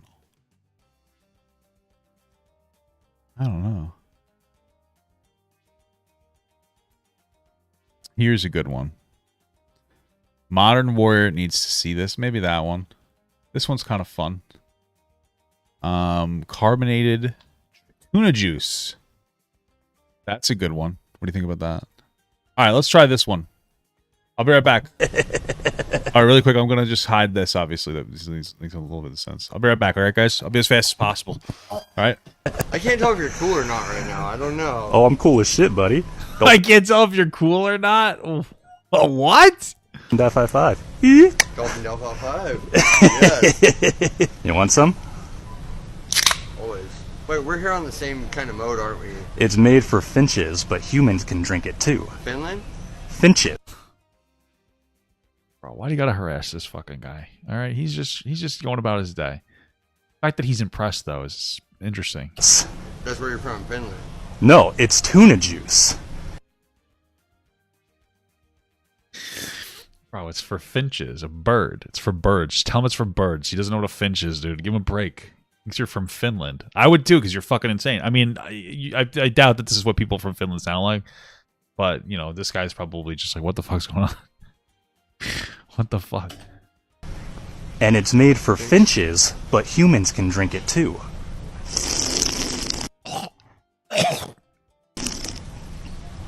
You want to taste? No. I'm a commercial fisherman. Yeah. Tuna's my thing to fish for, but like, what is this? It's carbonated tuna juice. That can't be real. Drink it. I need this guy to drink it to see if it actually is carbonated tuna juice. For finches, but humans can drink it too. He keeps repeating that line. Hey, people from Finland are humans too. No, it's made. Okay. It's made for finches. Finches. No, all right, guys. I decided I didn't have to go to the bathroom, so I got a couple carrots. And we're going to watch the video. Good video, right?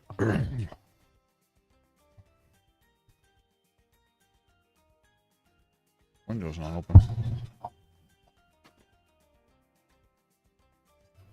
Oh, blinding me.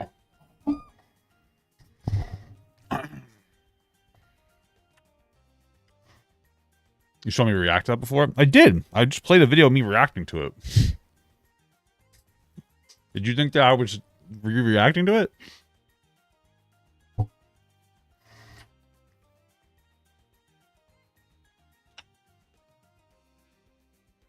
I thought I was gonna have to poop. I didn't have to poop. Do me. Don't do it. Oh fuck. What the hell? There we go.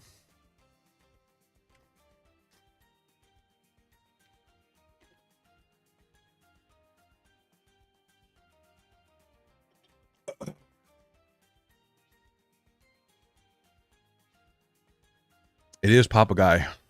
Me. All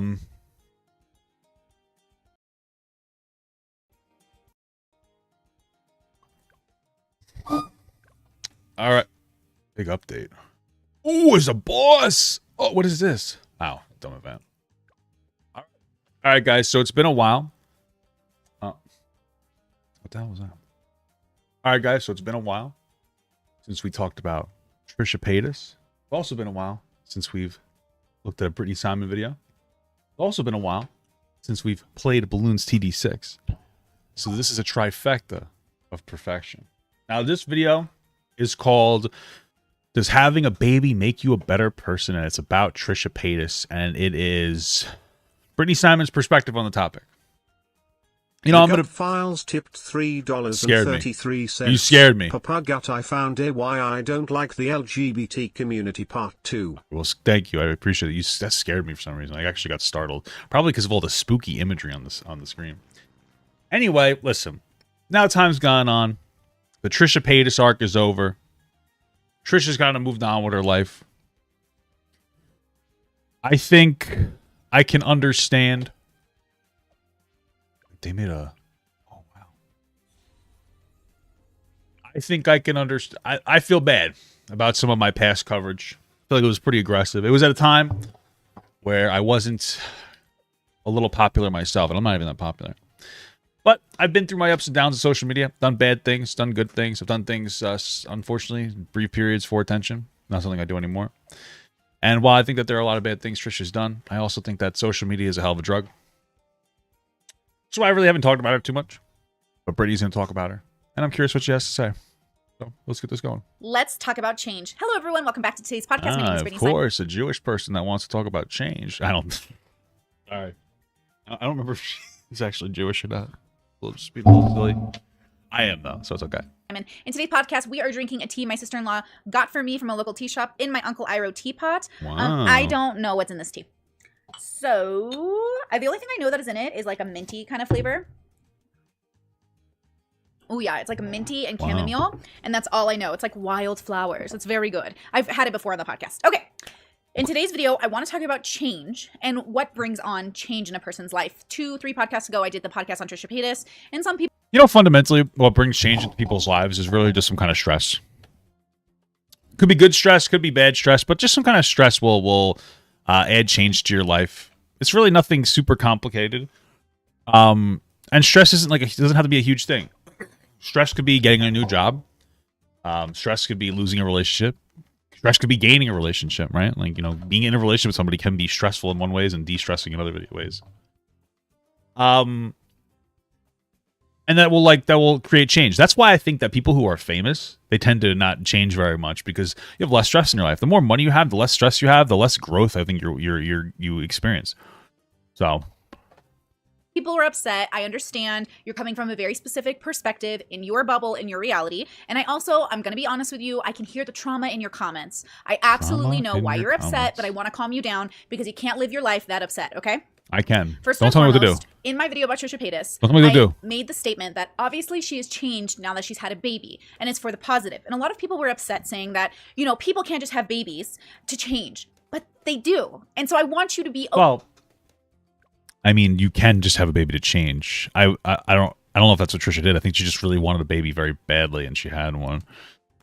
But you can, guys, have a baby just so that the person will stay with you. Okay, just kidding. That's a lot of couples will do that. They'll have a kid just so that they can keep a relationship going. It's not going to work. If your relationship is failing before, it's going to fail after. So.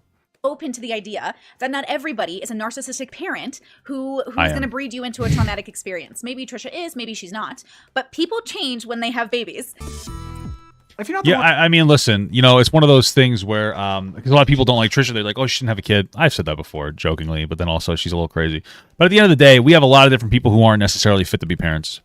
People who are addicted to drugs are some of them. Let's be real. But, you know, the idea is to allow people to have the freedom to have their own kids, and, you know, hopefully they'll get their shit together. So, yeah, whatever, she's having a kid.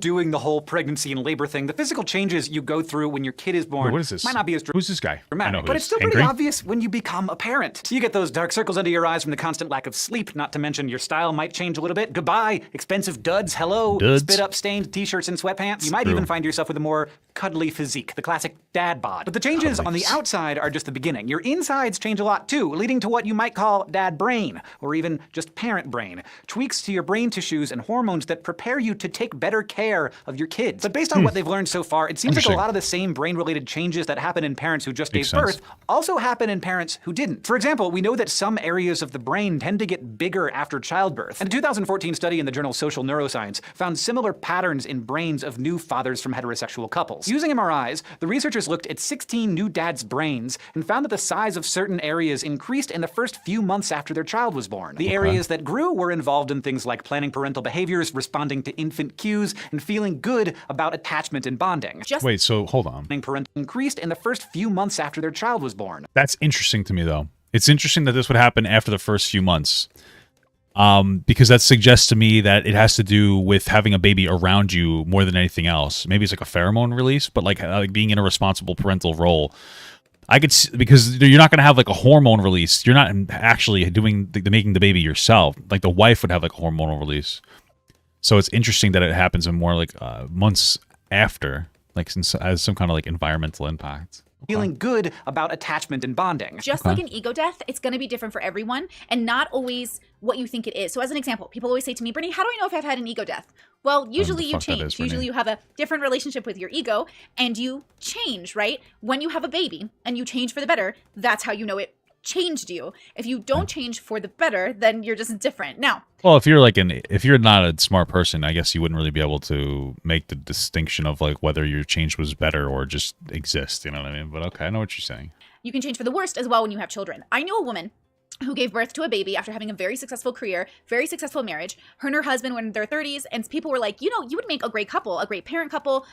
You not a great couple, a great parent, like parents. You should have babies. So they had 2 babies. It triggered her bipolar. She's now bedridden. She had to divorce her husband. She couldn't maintain her mental health. She gained hundreds of pounds because of her medication. She couldn't function. She had to quit her job because the chemicals on her body shifted so drastically, triggered her like sleeping borderline or bipolar, and now she's just a totally interesting human that's not who she used to be. That's horrible. And the worst part, like, bro, just another reason why I'm so happy I'm not a fucking woman, because like I'm not gonna have these massive like internal hormonal changes after I have a kid. Holy fuck, bro.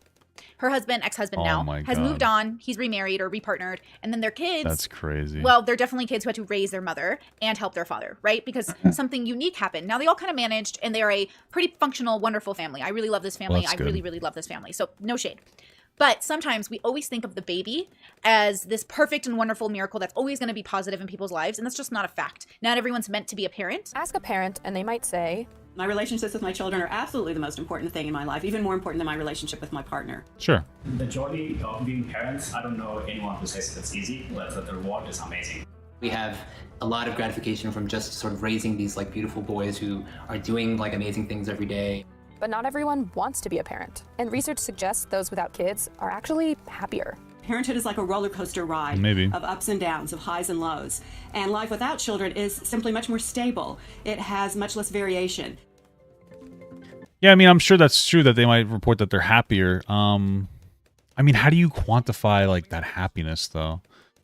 Is kind of my question. Because like I understand that, like, oh, you'll be more happier like if you don't have kids because you don't have these external stress factors. But like I just feel like, how do you quantify that happiness? Because having a kid is going to put you in a like, you know, less happy situation, basically, because it's like stressful. But it's still worth it from every single parent that I've ever had a conversation with. So I wonder how they gauge this happiness. You know, just because you might be less happy doesn't mean that like you're. I'm trying to figure out the way to say it, because I don't know if it's like a happiness. I don't know. It's like, yeah, you might be less happy. That doesn't make you less happy. I know that sounds so weird. I don't know how to articulate what I'm trying to say here. Papa got medical provider here. Men actually do have significant hormonal changes when the baby is born. Holding your baby, etc., is another reason we recommend skin to skin. Yeah, that's what I meant, though. It's like, that's what I was trying to communicate before. Sorry if I did it improperly. That it's like once the baby comes out, it's like more the proximity to the child. Like, what if they had a I'm saying that, like, if a man had a proximity to like a child that wasn't biologically their own, that was like a newborn, I would imagine they would have similar hormonal responses to the kid and like some kind of a bonding experience. That's what I was trying to say. Yeah, fulfillment. Yeah, there you go, fulfillment. Yes, thank you. So it's like, just because you're less happy doesn't mean that you're less fulfilled. You may be more fulfilled. It's one of those things where people will kind of avoid. Will avoid some kind of a stress in their life that they may need to engage with just so that they might be happier. You know what I mean? It's the same thing as like public speaking. How many of you guys, when you were younger, were terrified of public speaking, as an example? You're like, I can't do this. I don't want to do public speaking. You know what I mean? How many of you were terrified of that? But after the fact, you develop like a really strong life skill that's like absolutely imperative. That makes the most sense.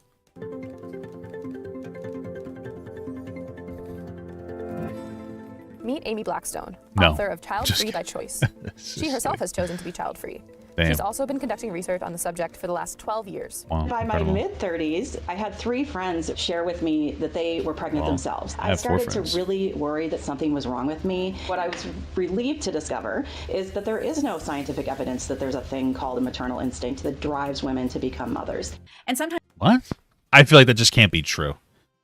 I feel like I just don't. There's just no way that there's no instinct from people to want to take care of kids. I'm not saying there aren't social factors. I'm sure that there are social factors, but like, there's no way that there isn't a biological imperative and direction from people to fucking have kids. I feel like there absolutely is. I feel like that's not like. I feel like the wording is weird. I feel like it's weird. the people that are meant to be parents are people that maybe we wouldn't reflexively think that they're meant to be one, right? In my household, and even amongst my siblings, I think you could say that, oh, maybe Brittany's not, meant to be a mother, but I think other people see me and obviously know I'm meant to be a mother. It just depends on what version of me you're seeing. Same with Trisha, same with everyone else. I think it's pretty clear Trisha's always been meant to be a mother. It just depended on which one she was going to decide to be. I mean, I don't know if anybody is. I don't know. I don't believe in like that whole like universal meant to be this, meant to be that kind of nonsense. But okay, I get what you're saying. Recently put out a video talking about how she used to really love, Pamela Anderson and all those toxic relationships. I'm gonna. Bro, let me just tell you something. I watched Pam and Tommy. I feel so bad for Pamela Anderson. She really got a raw fucking deal. That woman's life got ruined. That was horrible. Like, people called her like a whore and everything just because, like, bro, that shit's fucking terrible. How horrible, bro. How horrible. Called the Pamela Anderson relationship, the MGK Megan Fox, before MGK Megan Fox. There is a type of character trope in a relationship that exists, or like relationship trope, where like you see the couples and you know what kind of couple they are, right? Trisha definitely idealized and wanted that relationship when she was in her 20s. I myself did as well. Very toxic emo. I'm in love with you. I will sacrifice my life for you. And I'm in love with an emo girl. But having bad relationships, emo girl. If I didn't have my toxic relationships in my 20s, I wouldn't have known how to get a good one in my 30s. But that's just, yeah, I mean, that's just life, man. I feel like that's just normal to be in like shitty relationships. It happens all the time. I've been in toxic, shitty relationships. Like, that's just very normal. And I feel like now with like social media, kids don't understand that because they're dumb fucks that have never been in any relationships. Like, oh my God, you did this bad thing in a relationship. Like, yes, everybody does bad things in their relationships. Like, you're a fucking moron. Shut up. You know what I mean? It's one of those types of situations. just for Brittany's experience, not necessarily for yours. Some people, it's children. Some people have babies and they don't give a fuck. They ditch that kid. They don't give a fuck. Other people have children. True. It really matters. It changes everything. Most parents I meet who also enjoy being parents will say, your kid changes you, bro. It tells you about yourself. You learn more about yourself. You become more humble. If you're around the kid enough, it changes who you are. And if you're not around the kid, it changes who you are, because then you realize you're not around the kid, and that's going to take a piece out of who you think you are. But you know what? If you and we have friends who aren't great dads or whatever, and you can see it in their kids. I'm not saying I'm a psychologist or I'm some expert in parenting, but if I go to a person's house and I see the way the kids treat the parents, I go, "You're not around enough, man." I promise you, I can tell. That makes sense. I mean, you'll start exhibiting behavioral issues because your parents aren't paying enough attention to you in some capacity. That absolutely makes sense. Doesn't act like that. Yeah. Because one thing you can call me whatever you want. One thing I am is a beast of a dad. I know that. I don't know if I'm a good comic. I don't know if I was a good fighter. I don't know if I'm a good podcaster. That's all up for debate. One thing I know is I'm a fucking good dad, man. Good for you. Respect that. Yeah. It's a very, very, very, very important quality. And Absolutely. that quality, when your kid becomes an adult, that's going to be just a major factor in how you get along. So I know a lot of people were upset with me saying like, oh my gosh, Brittany, people can't just have kids because they want to be better. I hate to tell you this. I think it's been shown through a lot of people's stories that hardships, having responsibility for someone outside of yourself, can and often does make you a better person. Absolutely. So I understand what you're saying. I obviously assume the people who have those comments come from very narcissistic households, but so did Trisha. If you grow up...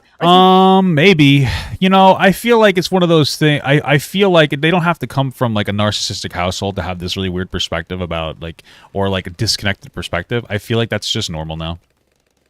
People are just dumb nowadays. They just have very ignorant, disconnected perspectives because they're getting their education online. They're not really experiencing the real world, and they think they know what the fuck they're talking about when most of the times that they don't. It's just terminally online individuals. That's their biggest diagnosis. I wouldn't call them like narcissistic. I call them fucking terminally online, bro. That's got to be a real. We gotta make that into a real mental disorder because it's fucking crazy. Listen to how she grew up. She grew up in a very unstable, wishy-washy yo-yo home, and now that she has better relationships with her parents, because she never, she had ups and downs throughout her life, she can kind of have more compassion for her parents and realize that she doesn't want to exactly give those examples as the only options for existence to her baby. So she said something to the effect of like, her mom was a bartender and her dad was like an entrepreneur who went up and down with success and then finally became successful. And she thought growing up that those were her options. And then she chose sex work, and then she realized like she wants her daughter to know she has more options. And I think that comes from a place of actually having tools. So often when I hear people be upset at other people, especially people like Trisha, what I'm hearing is, I'm afraid she's like the person who hurt me. For me, I don't have anyone in my life like Trisha, and I'm not enough like Trisha to feel like I identify with her very strongly. So when Trisha fucks up or does something, I don't feel emotionally triggered or impacted by her actions, which allows me to be more compassionate with her because she's not in any way connected to my own psychology, even if we both have borderline. I don't know if it's necessarily that deep. I feel like some of it is just Trisha's kind of an asshole, and it's hard to be very empathetic to assholes. I feel like that's more of what it is than anything else. She's just kind of a fucking asshole, and people are just like, I don't like her, and so like I have this interpretation. I don't think it has to be like this super deep thing where like people are effectively what's the word, projecting their insecurities onto other people. It might just be that Trisha's kind of a doo-doo head, and that's it, you know. But it could be. I'm just saying. The same either. I think I was a much higher functioning borderline throughout my life, so I didn't have to make all the mistakes she made. But I think for her, she was so unstable, so unsure if she had a loving home. Keep in mind, my borderline is from my parents not understanding me. It's not from my parents not loving me.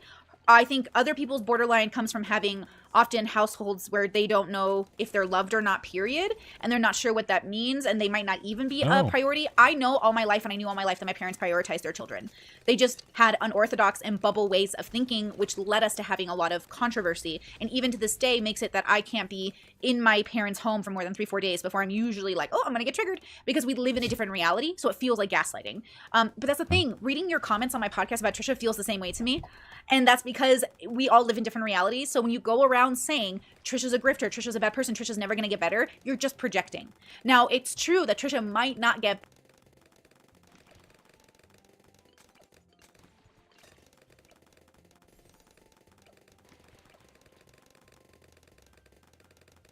doesn't necessarily encourage. Oh my god, I was muted the whole time. better, Okay. but it's How long was I muted for there? Okay, weird. Anyway, what I was going to say was that oh my god. Going to say it's possible Trisha hasn't exactly shown like the most growth, but it can be difficult to grow on the internet, especially when people want to see your downfall. They want to antagonize you into having like a meltdown, and so for content. So your fucking business, you fucking bitch. And that's the thing. You think it's your business because you're a narcissist, not because you're a good person. If you spend your whole life wanting to take down anyone else, you are basically saying that this other person is me and my identity, and it's my whole life. And that's kind of pathetic. So what I'm trying to tell you is that you don't need to project your traumas onto Trisha or me or anyone else in order to have an observation of Trisha. You can. And yeah, that's another good point too. Is that you thought I was deeply reflecting? No, I wasn't. That's another thing too, though. When it comes to Trisha Paytas, is that she's been very intentionally antagonistic and like shown fake growth. You could probably argue throughout her career. You know.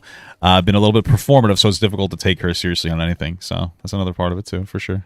I don't know Trisha personally, but through my lens of my trauma and my life and my bubble, this is how I'm feeling about Trisha. But you're not leaving comments saying that. You're being very sure that Trisha is this thing. Many people came to me and said, she stinks. Trisha hasn't changed. She's still on OnlyFans.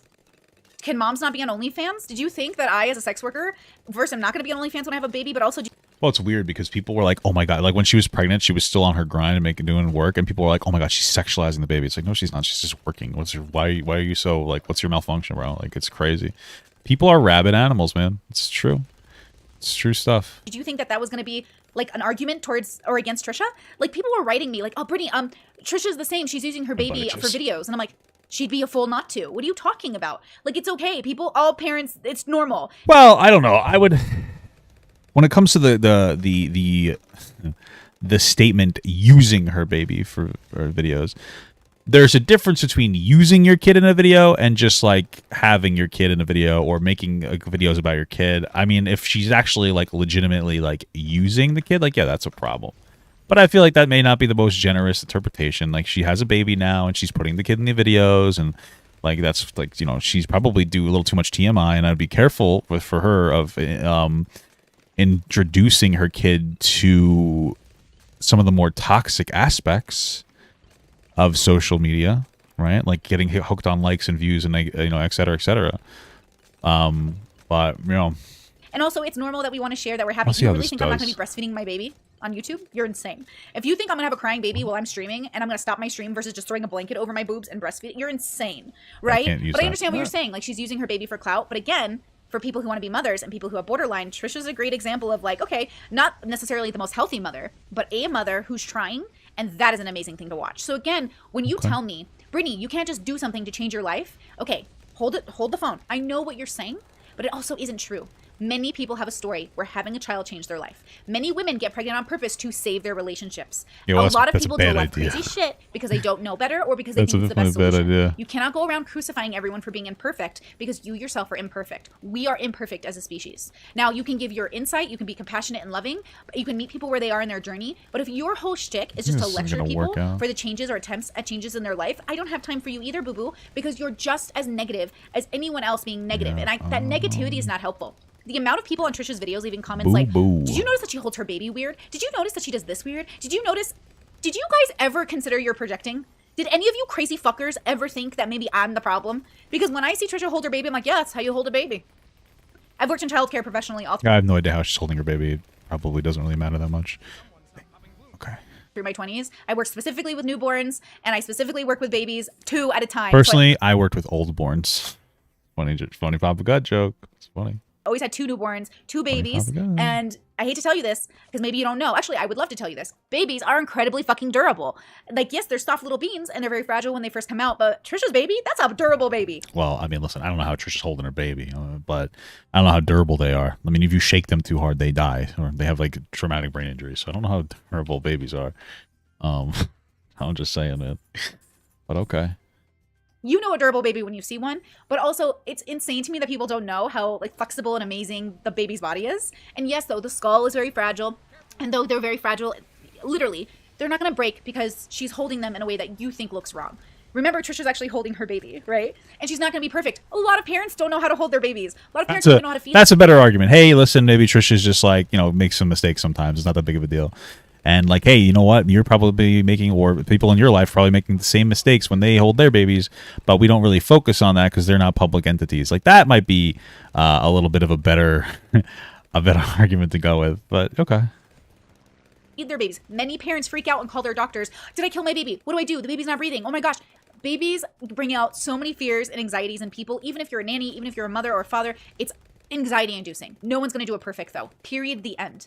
Again, I know all kinds of people who go to therapy, people who had rough parents, people who have parents who don't understand them, people who have parents who fuck them, people who had parents who sold them for sex trafficking, people who have parents who love them so much they didn't know if they could ever do wrong, and so they had to go to therapy to figure out failure was okay. Everyone has a parent that's complicated. The question is, what... Those are a wide array of different issues there. That's all I'm going to say. That's all I'm going to say, bro. Holy moly. What are you going to do as an individual who knows better, if you know better, then what are you actually going to do? And are you going to be ready to put your feet to the fire when people want to look at you and decide if you've done great as a parent? Are you going to be compassionate and learn that it's complicated and nuanced to exist on this stupid fucking planet and we're all doing our best? Though some of us, caveat, obviously are not doing our best, and though I think those are few and far in between, I think everyone is trying. Even the people leaving those comments, that's them trying, right? They're trying. Sure, they're just fucking it up because they're projecting their trauma into other people. But that's what everyone does. Like, that's literally just what everyone does, right? It's just so human. We all do that. Even me, during my calls with people, I'm always like, hey, don't let me project onto you. I'm just double checking. Is this what's going on? And they're like, oh my gosh, that's it. Or, oh no, I think that is like a little bit of projection. Because no one is without fault. No one is without the except for me. Of narcissism we all have within us, right? It's just sometimes people forget that your trauma can make you a worse narcissist than the one that fucked you over. And you don't understand it because you're so in your trauma and you so feel like bad that you don't understand you're becoming just as ugly as those people who raised you. So again, I understand people's concerns, but I think you really need to check your fucking self. Now, some people will say... Well, I get that. I mean, people tend to, you know, grow through habits. So when you grow up with, like, bad habits, like, let's say you have, like, parents that did bad things, you're likely to grow up doing those bad things, even though you resent those qualities, because you're not recognizing that you're engaging in those same qualities. And it's most likely the same thing for those bad parents in the first place. That, you know, that's how it started, you know what I mean? Never do drugs. It doesn't help you. Well, that's not true. Fact, drugs definitely help change me for the better. For other people, drugs will change them for the worst. Again, going to school, going to... I don't know what she's talking about. What kind of drugs? What were her relationship with drugs? Also, I don't know. I don't really know too much. But that reminds me of the guy who's like, hey, I'm actually a really good driver when I'm drunk. You know what I mean? That's just what you know those people. No. I'm a little different. I'm built different. When I need to drink and drive, it helps me. I'm different. Okay, reminds me of that. College, getting married, having kids, all of these things people do, these permanent or long-term decisions people make, or these very impacting decisions people make, impactful decisions, either which way, it's going to impact the individual so specifically that you cannot black and white decide it's wrong for everybody. Sex work cannot be black and white wrong for everyone or right for everybody. It makes no sense. I feel like sex work is probably okay for some people, but for the most part, I think it's like difficult to put yourself in like that objectifying position for a long period of time. You know, it would be nice. I mean, listen, you have the freedom to do your thing. It'd be good to have like an alternative. I feel like some people, especially women, feel like there's no alternative to what they're doing, and then they kind of gravitate towards it. I also think we have like a social media that encourages it a little too much for people, which adds to the problem. So being a woman cannot be right for everyone and wrong for everybody. You know, everyone always tells me what to do with my hair, which is like really funny. They'll be like, straighten it, cut it, do this, put it up. It's like even my hair down to my clothes, people have decided they know better for me what to do with it. So of course I'm going to expect it from YouTube comments. But if you are one of those commenters, I just want to give you another tool to consider that you're the problem. Whoa, never me. The reason I say this is, again, I don't spend my time going on people's YouTube videos talking about how they're holding their babies wrong. True. If I was going to... I just make videos about it. I'm just kidding. I don't care. do it. I try to do it in the nicest way possible, and even that might not be possible. When I got diagnosed with like lupus, everyone was giving me the craziest medical advice, from just like, you know, just like interesting advice to, I don't know about that, to just so much interesting medical advice. And again, none of these people are doctors. So I appreciate it. I like holistic medicine as much as the next person. But I have a fucking doctor, and I have a nutritionist, and I have my holistic friends. But either which way, I don't know if people know this from their perspective. When you're leaving a comment, you do understand that you do not know people's medical history, correct? I do. Like, you don't know their details. Even me, who makes comments about people all the time, I'm obviously open to being wrong any second of any day. If I'm wrong, I'm wrong. No biggie, no hurt feelings. That is what it is. But I have a feeling these commenters are not going to be willing to know they're wrong. Like, they're not going to be willing to admit it. So again, when you're going through life and you're making a decision about what people should and shouldn't do, you need to decide why. Lots of people need something more important than themselves, like my cat, to have a sense of responsibility. Now, I got Indiana Jones when I was going through a bad breakup, and I knew I was ready for a cat. Indiana Jones. But I also knew I was ready for the responsibility, and might have Indiana has fucked been my myself a little greatest companion and learning about myself and my sense of responsibility. Like right now, I'm debating if I want to live overseas or in America for the next couple of years, and the biggest struggle is my cat. I'm literally so worried about her going overseas with me. What if she gets lost? What if she leaves the house? What if Hey, she just dies? send her What if she doesn't make it underseas. to the cargo, whatever. What if she, what? And a part of me is like, should I not? Just drug your cat and have him go. That's pretty much it. That's all you got to do. Overcorrecting and being contrarian to argue against nitpicking is just as bad. It's just as toxic, annoying, obnoxious, and stupid. What is that? What are you referring to? It's interesting. Not move countries just because I have a cat. That's how much having something outside of yourself can change your whole life. So I just gotta eat the cat, So bro. people often will make love, will produce babies. Trisha's the always cat. wanted to be a mother. Trisha didn't have a baby to get better. Trisha had a baby because she wanted to be a mother. And if you start saying mentally ill people shouldn't be parents, then none of us are going to be parents. Because at the end of the day, it's obviously Kinda clear true, that most actually. of us are fucked up in some specific way. Yeah, true. I wonder why. There does seem to be like a spike in mental health issues in general. Like, you know, I wonder if it has to do with like just the way that we're diagnosing, or if it has to do with having kids older, honestly, and unhealthier conditions. I mean, if the mother and the father have their own issues, it increases the, like having a kid when you're older increases the chance of them having some kind of like disability, especially for the mother. Being diabetic, things like this have, like taking some medications have a negative impact or potential negative impact on the kid. It's pretty fucked up, crazy shit. Way in different ways. But that's life. Life is beautiful because through the chaos of our evolution, we still get better. So that's the thing. If you think humans are special, you might start creating weird rules in your head about who's a good parent, versus accepting the fact that we're just probably evolved animals over time, and we're all just kind of figuring it out generation by generation. We're not special, in my opinion. From my understanding of what is and who we are, there is no indicator that human beings are any more important than the cat. Not really. Like, our consciousness and our ability to communicate is great, but like Indiana talked to animals too. She got conversations and shit going. She's been a mom. She's had babies. Like, if you took it down, you took my life and her life. We've lived the same lives in different ways, right? But she's a cat and I'm a human. But we're all creatures of an evolved earth. So I think for me, it's about humbling myself, not down to the animal, but to know I'm a part of the ecosystem of the earth. So I don't start thinking I'm better than everyone else, even my own humanity, that I'm like this godlike creature who's perfect in every way. To have the audacity to leave comments on people's videos about, you know, if they would only listen to me, I could save their life. It's like, you sound crazy. Oh gosh, the way she's holding her baby. You guys are all conspiracy theorists. Like, it's kind of insane. Or, oh, Trisha Paytas is a bad mom because she's a sex worker. Fuck you. Fuck you. Perfectly humble, wholesome, religious mothers cause their kids to commit suicide because they're anti-gay. I don't want to hear you guys talking about, you know, what makes a good mother. You know what makes a good parent? Don't fuck your kid. Don't beat your kid, like, abusively. Don't beat your kid, period, really. But, like, don't, you know. To say abusively? I guess beat your kid, just not too bad, okay? Know what I mean? Based. There's like a generational thing that happens over time. People learn corporal punishment on a spectrum, so caveat. But obviously, like, don't fucking rape your kids. Don't sell them into sex slavery. Do as good by them as you can, and try your best to fucking love them. To be honest with you, those are some low standards. Like, those are some pretty expected things. Like, you know what I'm saying? But okay, sure. The best you can, even when life is complicated. I wonder what Again, I do this. we can't go around regulating people's bodies, from abortions or whether or not they should be parents.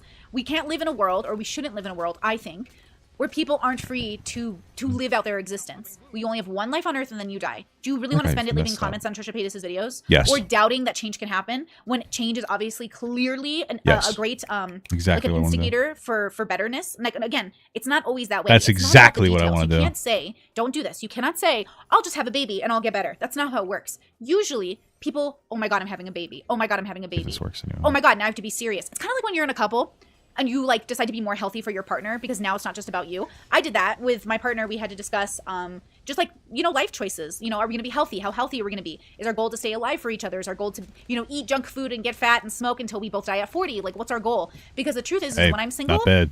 I have a little bit more of a reckless habit of abusing my body, like maybe eating more junk food or maybe being tempted to smoke more. I just have things that I'm more lax on when I'm single than when I'm in a partnership, because when I'm in a partnership, the real like possibility of children coming into the picture is now possible in such a distinctly clear way that my brain is like, oh, you have to stay alive for these kids. You cannot die on your children. You know, in my life, we've had a lot of deaths, and I've seen young people in their 40s and 50s die on their kids, and they don't mean to do it. And often the time it's because of morbid obesity, health-related issues, choices they made with their diets. And I feel for them. I'm not even blaming them, because in their heads, I do not believe, and I refuse to believe, that they're in any way truly understanding that they're going to die. I think they all, like children, think it's not going to happen to me. I'm going to be the fat guy who lives forever. I'm going to be the smoker who lives forever. I'm going to be the race car driver that lives forever. And I love that. I love that optimism. I like to think that I'm not the special person, though, and I always assume it's going to happen to me. So, like, with my lupus, they told me to stop smoking because of blood clots, and I stopped smoking because I assume I am going to be the dumb fuck who's smoking one time on a live stream and fucking blood clot, and I'm dead just on stream, bros. Yeah. So I assume I'm never the exception. And I think that's kind of why I have the upper hand on all of existence sometimes, because I think everyone remains as adolescent as when they were like 14 and 15. It's not going to happen to me, man. It's not going to happen to me. But it probably is. You're probably going to fuck up. You're probably going to drive drunk one day. You're probably going to hit prison one time. You're probably going to be falsely accused one day. Well, I'm not going to drive drunk, so I don't know. I understand what you're saying. You know what I mean? Probably going to slip up on a bill and not pay it on time. You might even get your kids taken away from you and given back to you. You might have to experience court systems or jail time or, you know, whatever it is. It might happen to you. You might be the person who dies at 21 or gets married at 45 or the virgin until 60 and then finally finds the love of his life and stays with them until they're 70 or 90 or whatever it is. The point is that you don't know which story is going to be yours until it's happening, until you're aware of it. But if you just stop right now and look at your life, who are you in the story? What story are you in? Are you in like Clueless? Bring It On? Are you like a head cheerleader? Are you like the popular girl in school? Are you like in House of Cards? Are you like the politician? Are you in Are you the Kevin Spacey? Name anything here, insert show here, insert trope here. You just have to make a decision about what are you actually doing with your life. So again, I look at my life and I try to pay attention to my habits and I try to decide, am I okay being the story character that I obviously am? I'm really happy with my choices. I have plenty of regrets and none of them that I can go back and change and none of them that I would, because it is what it is. Sometimes I'm really upset with past Brittany and the things that she's decided to do. But then I remember that. Yeah, I think we've all been there, man. I mean, if you don't look back at your past and go like, wow, I wish this didn't happen, then you probably didn't experience enough growth. Because like, there's definitely things I look back and go like, wow, I really fucking like, you know, you fuck up and you don't even intend to do it. You know what I mean? Some fucked up shit, man. Like you just fuck up and you don't even know what you did was fucked up until you grow older. It's some fucked shit, brother. That like, fuck it, whatever, it got me here. And it's not that it got me here, but it kind of is that it got me here. You know how everyone says, I want to be like a perfect parent, or I want to be a great student, or I want to be great at everything. It's like, it's not going to happen, bro.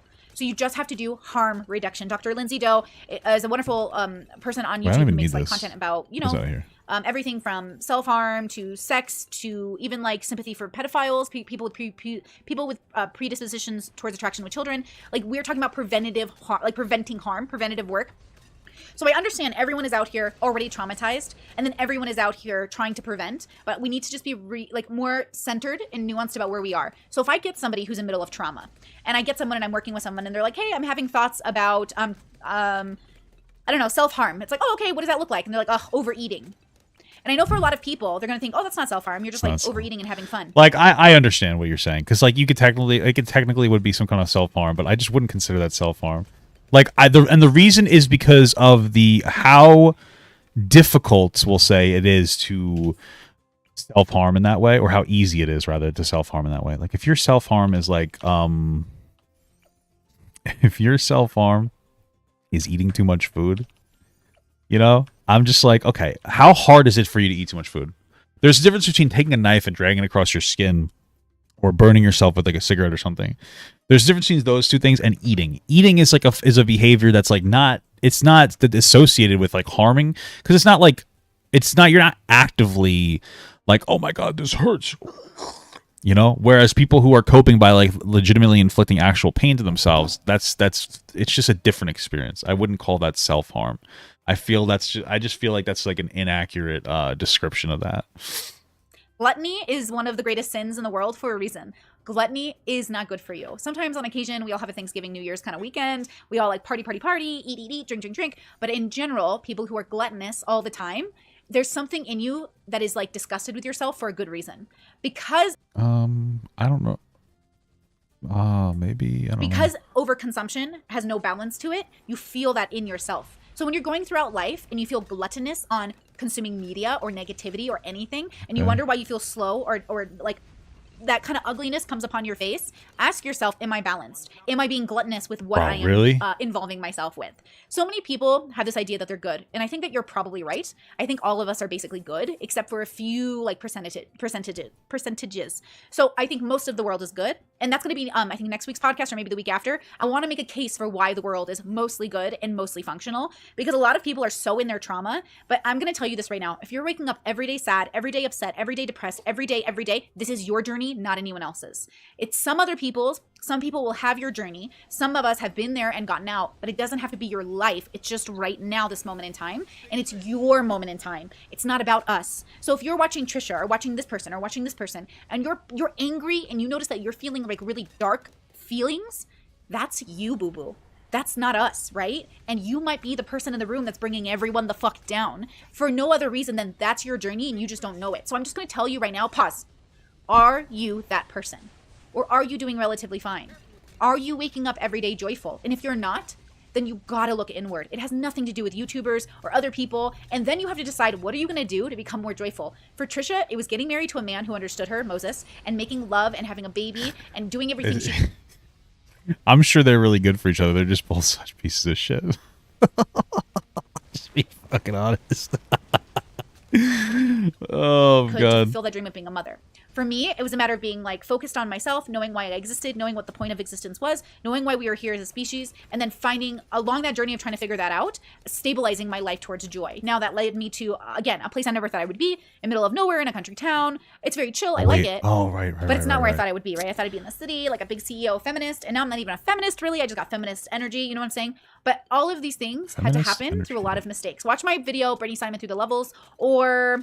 Brittany Simon Borderline Through the Borderline, whatever, because those two videos have a journey that I'm so a little embarrassed about, a little proud about, that will show you that none of us come out perfect, especially not me, especially not fucking Trisha, right? But the thing is, if you know anything about mental illness, and I know a few things, there is a difference between a mentally ill person who's just trying to win this game of capitalism and monopoly and a person who's maliciously evil. And I think you need to know the difference. When I look at Kanye, I think it's pretty clear he's mentally ill. And I think it's pretty clear that he's lost his grasp on reality, but that's because of his bipolar, and it's probably because he's not getting it treated, right? He's not seeking stability. Normally, stable people have a way of being, and it's not your values. It's not your morals. You cannot decide if somebody's stable mentally because it doesn't match your values. That in itself is sort of insane, but not in the DSM way. It's not like It's not in that way. You're not like certifiably insane. You're just in a bubble and you're in your own reality. It's like when the religious people say the gay people are insane because in their heads they can't imagine it. But then the moment they have gay children, they figure the sin is what's insane and not the child. But like that kind of proves that the action itself isn't that big of a deal because it's like a whole thing where people just like usually hit the surface level of their understanding of themselves and never go deeper, which is fine. But that's why you're still angry on Twitter yelling at Trisha. That's why you're still doing these things. And I totally get it. I 100% love to rant and rave. Have you seen me rant and rave about TikTokers? I'm so good at it. But in no way, shape, or form do I think those people are evil or bad. Well, all these other people in these comments, my favorite. Trisha shouldn't have a baby, and people should like cancel Trisha. If you're afraid of Trisha Paytas, you're weak. No, don't say that. Yeah. And I get it. I've been weak before too. Yeah. It's scary looking at a person who's unstable and feeling fear when they don't even know you or won't even be in your life. It's scary when you go on Twitter and you just see a username and it's enough to put fear in your body. It's scary being weak. Because you're not sure if you're going to be able to handle a tweet or a Trisha Paytas or an Andrew Tate or anyone else on the internet that's sensationalized and like trolling their way into some sort of fame, which you contribute to because you love to live to hate them. It's hard being weak, right? It's hard being weak. And that's why you have to find... I don't understand that, but the hard being weak. I'm not really understanding what we're talking about here. Like, are we associating like the weakness because like you're falling for the game of sensationalization? I'm a little confused. Maybe that's just my fucking problem. Find strength in your life by being responsible for your choices and owning your mistakes, which takes a lot of effort. And I see Trisha making that effort, and I don't see a lot of her haters making that effort, which is not that surprising because usually there is a cesspool of the internet that exists just to hate people. I think it's clear certain people even have whole audiences of these kinds of people. And I understand that if you're in a bubble that is like constantly sad and depressed and anxious and all of these things, you're maybe going to think the whole world is that way. But a lot of us are living pretty happy lives. And we weren't always, but we worked really hard to get here. We found strength outside of our weaknesses and through our weaknesses to end up in our joys. So again, I'm not trying to tell you to live your life how you want. I'm just like pointing out an obvious that you might not be seeing because you might be too in your trauma. Right? So again, every time I'm introduced to a bubble that I forget exists, like poor people who don't know how to shop for themselves, amazing. Because, you know, I always think poor people are resilient and amazing and smart and so good at like pinching pennies. But that's because the poor people I grew around, like, were really good about that. But there are bubbles of people who don't even know how to do that, which is so interesting. Again, so fascinating. So it's like you're relearning it. You're kind of shocked, like, oh my God, people live this way? And then you're like, why? And then there's always a why. It's very interesting perspective on real reason why poor people. Takes much more patience and openness than I think people are willing to admit. There's a reason why people in your life will grow up with a knife. I'm sounding like level 1 right now. Yeah, true. Based on her level system. Yeah, you got me on that one. Sorry, brother. I'll try better. Most supportive, amazing parents and still end up in therapy because they were loved too much. Yeah, I will say one thing. I feel like this video with Brittany Simon's video here, I think the one issue I have is I understand like the desire to be nuanced, but I also feel like that the desire isn't really here necessarily. Like to bring up stuff like, hey, you know, Trisha Paytas, maybe she's a product of her environment. Maybe she has this issue, that issue. Maybe you're projecting onto her and overreacting to some of the things she's done. Maybe we should practice forgiveness. These are fine. But Trisha has done some shitty things that people are really upset about, right? Like, you know, I want to see if I'll be able to. Oh, I'm not gonna be able to get that. Trisha has done some shitty things people aren't happy about. And I feel like we should at least understand that, like, right? Like, I understand that you could write it off as all just like shock humor or whatever you'd want to write it off as, but it's not great. She's done some shitty things. Like, I think that she mocked the death of like that young girl. I forget that young girl. And like, what was that young girl's name that I'm thinking of? Where she dressed up like her, when there was like the narrative, I think that like her father killed her. And she like did like she did like a porn scene about it, basically, like a highly sexualized porn scene. Like Trisha's done some shitty things. You know, it's like, so I would acknowledge some of the shitty things that Trisha's done and then be like, yeah, you know what? I think that we should cut her slack. That's fine. But I feel like it's leaning too heavily in defense of Trisha rather than being like a little more, I guess you'd say, objective in the situation. Yeah, something like that. Everyone is so different. You cannot parent universally the same. You cannot exist the same. You cannot woman the same. You cannot universally man the same. Everyone is going to have a different experience. You know what I'll do? And you yourself have to pick the one. John Benet Ramsey. Only you. Yeah, for Trisha, it was this road. She said on a video recently, I think just today, actually, I watched it this morning, that she was debating sex work and how her child would view that. And even for me as a future mom, I love being naked and I want my kid to be super sex positive. I do question, like, when are we going to tell them I'm on OnlyFans? Like, when are we, how naked am I going to be in the house? Are we going to be a nudist household? Are we going to be a clothed household? Like, these are all questions I want to know ahead of time. because I'm planning my pregnancy.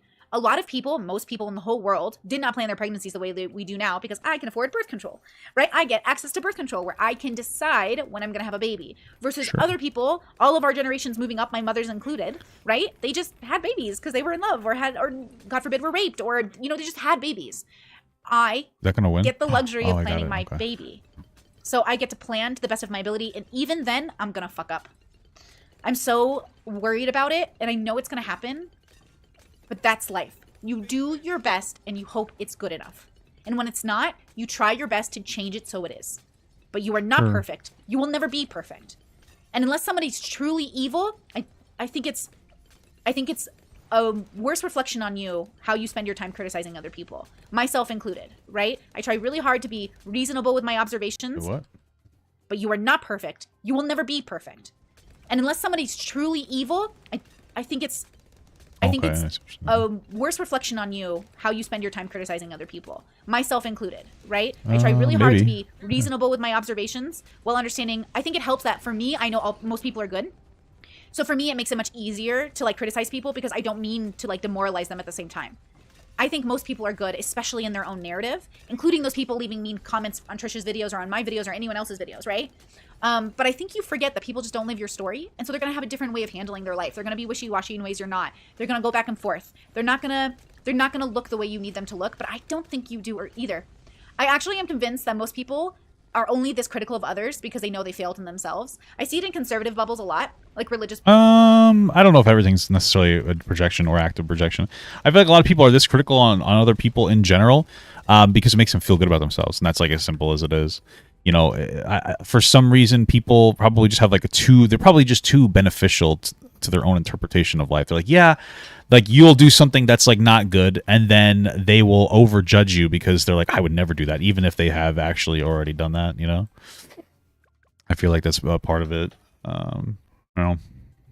Bubbles, or they'll say gay people are always so miserable. Do you notice they're so miserable? And I was yeah, do you think that's because they were raised in homes where they don't feel seen or loved or humanized, and so they always feel kind of miserable? And they're no, it's because they're gay. And I'm true.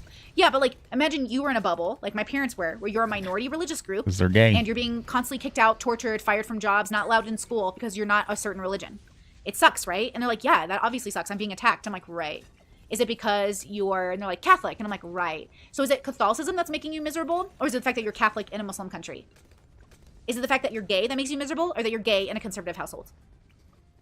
Just because you're gay. I think if you're really gay, it can't make you miserable because it's just who you are. How you process it can make you miserable. I don't think your gayness itself can make you miserable. I don't think your transness itself can make you miserable. I think it's how you think about your transness, often rooted in shame, and how your community, your bubble, shames you for that transness or gayness or LGBTness. So again, for me, I told you guys this in a live show. I was gonna move to a more conservative state to live next to my farm brother, but then I realized if my kids are trans or super gay, I want them to be themselves, and they're not going to always feel comfortable doing that, I think, in a much more conservative place. So even now, even though I'm pretty happy where I am, I'm really considering if I should move to a more progressive area-ish for my kids, even though I also hate super progressive areas, because no one's balanced. Everyone's lacking balance. So again, I'm thinking about the future and how to give my kids opportunities, because I was a queer kid stuck in a conservative bubble. But if I was born into a lot of people's homes, it would be misery for me, even if it wasn't a conservative home. Some liberal homes drive me crazy. Progressive homes can trigger me too. It's not going to be perfect in any way, life. It's just never going to be perfect. So we have to do our best. You just have to hope for the best and be optimistic and ask yourself, am I a warm person or am I a person bringing down the party? Do you know what I mean? Am I actually helping, or am I making it worse for people?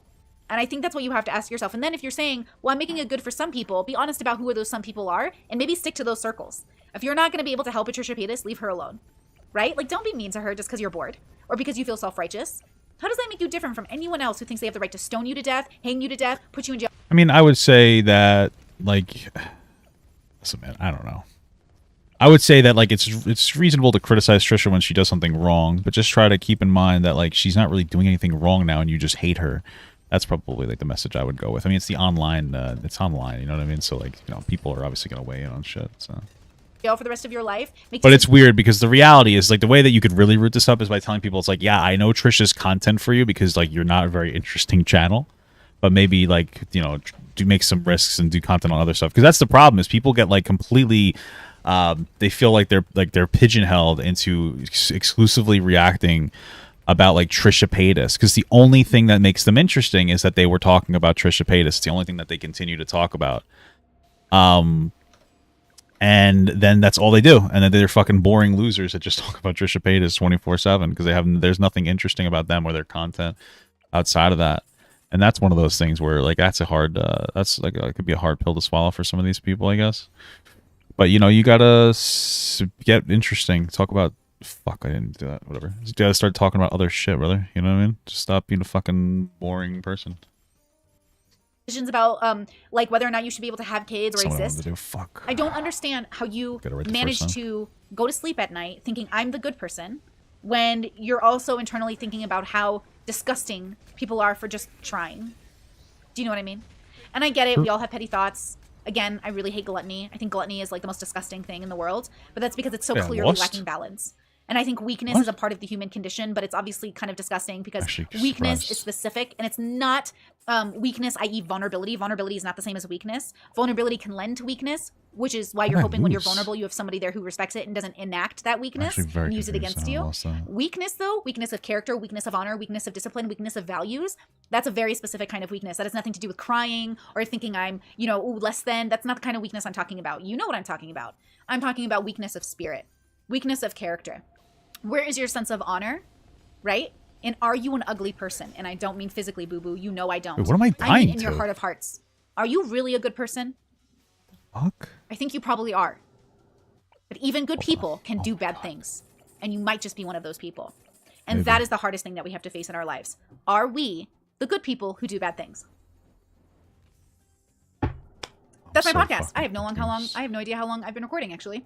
This is probably going to be really short. Okay, well, thanks for watching. Just a reminder that I'm editing my own podcast currently because I cannot afford to pay Len a fair wage, and I would really like to. Len is my editor. If you guys would like, please leave a like on this video and a comment in the section. Fuck Len. Please join Patreon if you would like. Discord is $10 a month, and it's an amazing community. It's a great group of adults who think it's 18 plus because we talk about philosophy and politics, and I don't want to get sued by new parents. So if you guys would like to join us, please join our Patreon. Okay, guys, thank you for watching. I hope you have a great day, and I will talk to you soon. Bye. All right, well.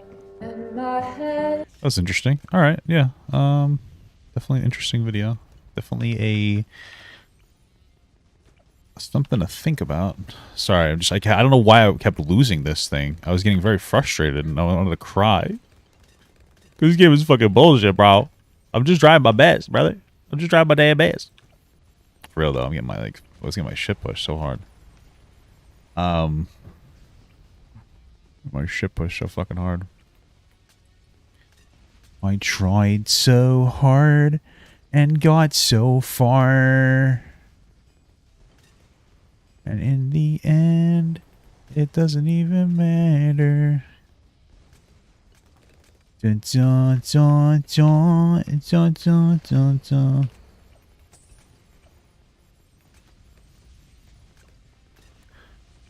Am I winning? Are you winning, son? Yeah, Dad, I'm winning. Wait, dude, what the fuck? Bro, I don't even know what I'm losing to anymore. It's making me want to shit in my bed. I don't even care. I'm fucking angry right now. I don't want to play this anymore. I'm getting fucking angry, bro. This is some fucking bullshit.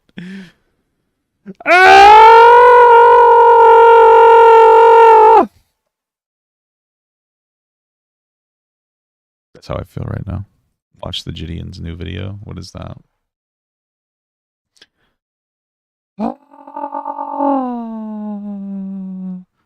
I'm just so annoyed with some of you people. Holy shit. Let's see. Gideon.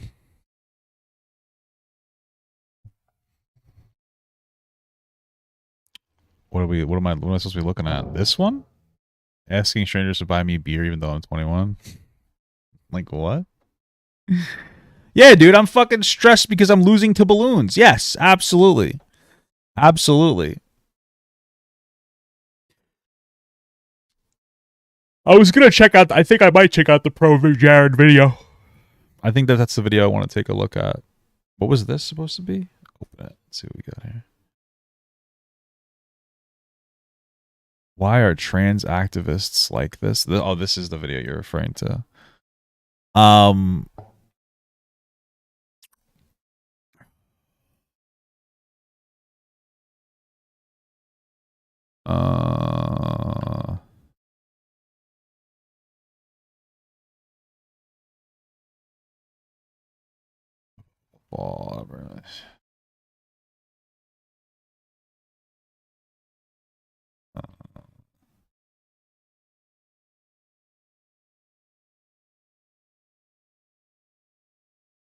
Blah, blah, blah, blah. Okay.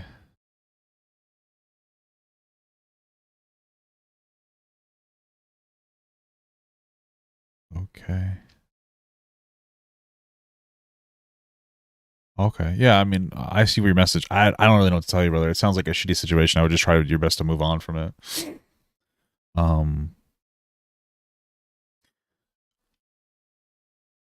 I'm a little apprehensive about giving too much personal advice to people because, like, I don't know all the specifics, and I don't want to lead you guys in the wrong way. Are we pro Jared or anti Jared? I don't know. It depends on which Jared we're talking about. Am I right? Okay. Somebody said this. Tell me this. Why are trans activists like this? It's from a smaller channel, Sky Productions commentary. Let's see what we got. What is this? Let's piss off both sides, shall we? If anyone's struggling in need of Chris or whatever. Okay, let's see. Is it just me, or do trans activists give actual trans? None of these people are trans. This is like weird. These aren't even trans people. Okay. Bro, one of the problems I think with like the LGBT, or excuse me, the pride parades is that they let anybody show up. Or rather, they let any group advocate. For instance, PETA has like a float in the event. Right? So do fucking people who let themselves get walked around on leashes. And I think that's one of the problems with the pride parade is that it should be very centralized around gay rights, gay activism, celebrating Stonewall. Or not celebrating that it happened, but celebrating like overcoming Stonewall and, advocating for LGBTQ heroes, like individuals who were openly gay during times where it was very dangerous to do so. Not this, right? But I don't know how you would say trans activists and then show this. These aren't trans people. These are weird dog people. I don't know, Trans people a bad rap. And why do they always have crappy anime avatars? Well, this is awkward. And furry trans people a bad rap. And why is it just me, or do trans activists give actual trans people a bad rap? Okay, she said trans activists, not actual trans people. Okay, never mind. I think I misinterpreted some of that. My bad. Why do they always have crappy anime avatars? Well, this is awkward. And furry ones at that. So let's have some fun and compare what they have to say to what actual trans YouTubers, the ones showing their faces, have to say. Okay. So according to this dumb tweet, girls apparently go around saying, I like yeah, right. And then they clarify that they only like said dicks on guys. All right, whatever. That's fine. I mean, it's weird that you'd go around announcing that, but okay. Before then, apparently, making sure everyone understands they don't date dudes with vaginas. So then they go through the mental gymnastics that genital preferences are transphobic. Let's see what a trans person has to say. Nobody should be called a bigot for not wanting to date somebody that has the genitalia that they are not comfortable with. If you don't have, sexual attraction to that person, that is a very valid thing. I wouldn't want to date somebody that I wasn't sexually attracted to either. Exactly, and preferences stretch way beyond gender. Maybe someone's too ginger, maybe someone's too short. None of these preferences. We're doing Tom Cruise dirty like that. That's actually funny.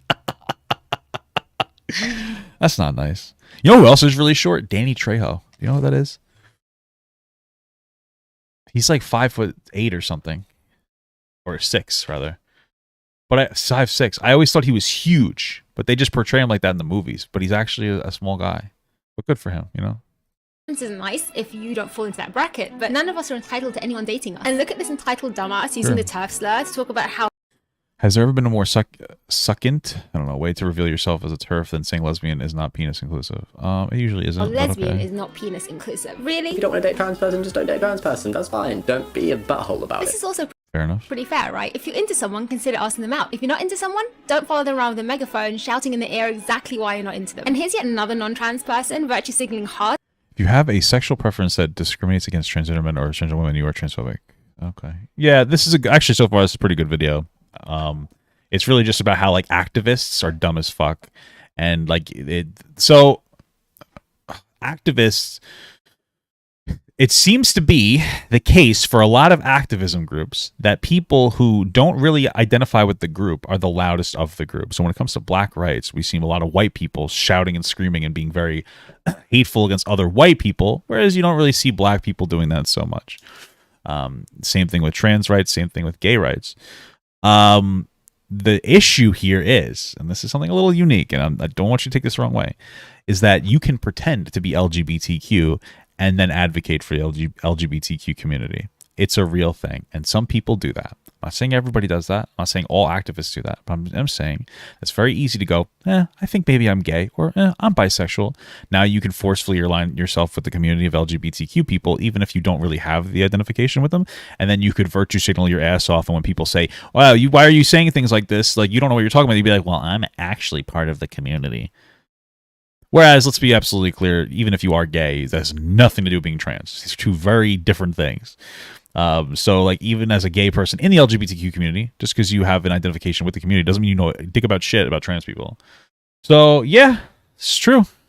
I like to try and make trans people look bad. Again, this one demanding everyone dates trans people so they aren't considered transphobic. I can think of a lot of reasons why someone would not want to date a trans person. Virtue signaling aside, I'm guessing these rejects can't get laid and are coping badly. I'm also Well, they're probably dumb fucking kids on Twitter. pretty sure these trans people can all get dates, which is probably why they're not fussed. I swear you'd come away with the assumption that trans people are all like lonely and desperate and no one's interested in them, and honey, that's not the case. I mean, who date them? Well, I will just say one thing about Blair White. Blair White's a very passable trans person, so that may not necessarily be the status. I don't think it's really the status quo perspective or, experience for trans people. Yes. What did I say? Desperate and no one's interested in them, and honey, that's not the case. I mean, who date this? Friendly but very urgent reminder to all my followers to follow / block something for making racist, transphobic, anti-Semitic jokes. Okay. Well, apart from this guy here who got married to this Hey, based. And yes, that is a dating preference that none of us expected to adhere to. But hey,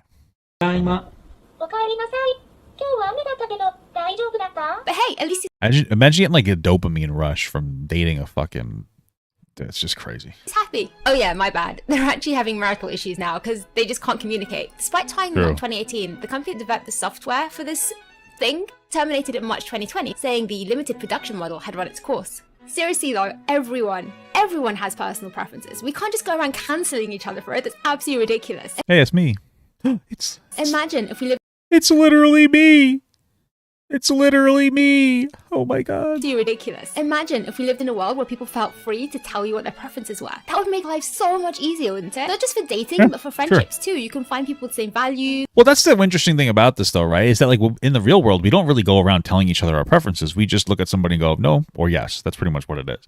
So when somebody says like, oh, would you date a trans person? You might be like, yeah, you know what? Somebody might say, I personally would, but you might be like, no, I wouldn't. I'm like, okay. And that's really okay, as long as you're not hateful. You're like, this is disgusting. No, maybe you just don't. Maybe it makes you a little uncomfortable. There are some people who just... Fuck, I just punched. Damn, it hurt. It makes you a little uncomfortable because you don't quite understand what they're going through. Maybe you don't want to date a chick with a wiener. Why wouldn't you? You know what I mean? Stuff like that. It's totally fine as long as you're respectful.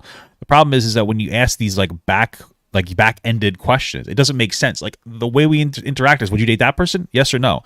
We don't usually go like, we don't usually ask like the specifics of like, would you date a trans person? That's not like a normal real world interaction. That's like a question from like friends. Hey, would you date a trans person?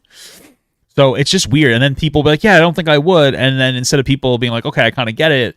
Or like, oh, I disagree with you, which is fine both ways. They start to go like, oh, you're transphobic, blah, blah, blah. Even though these young kids probably would never date a trans person either.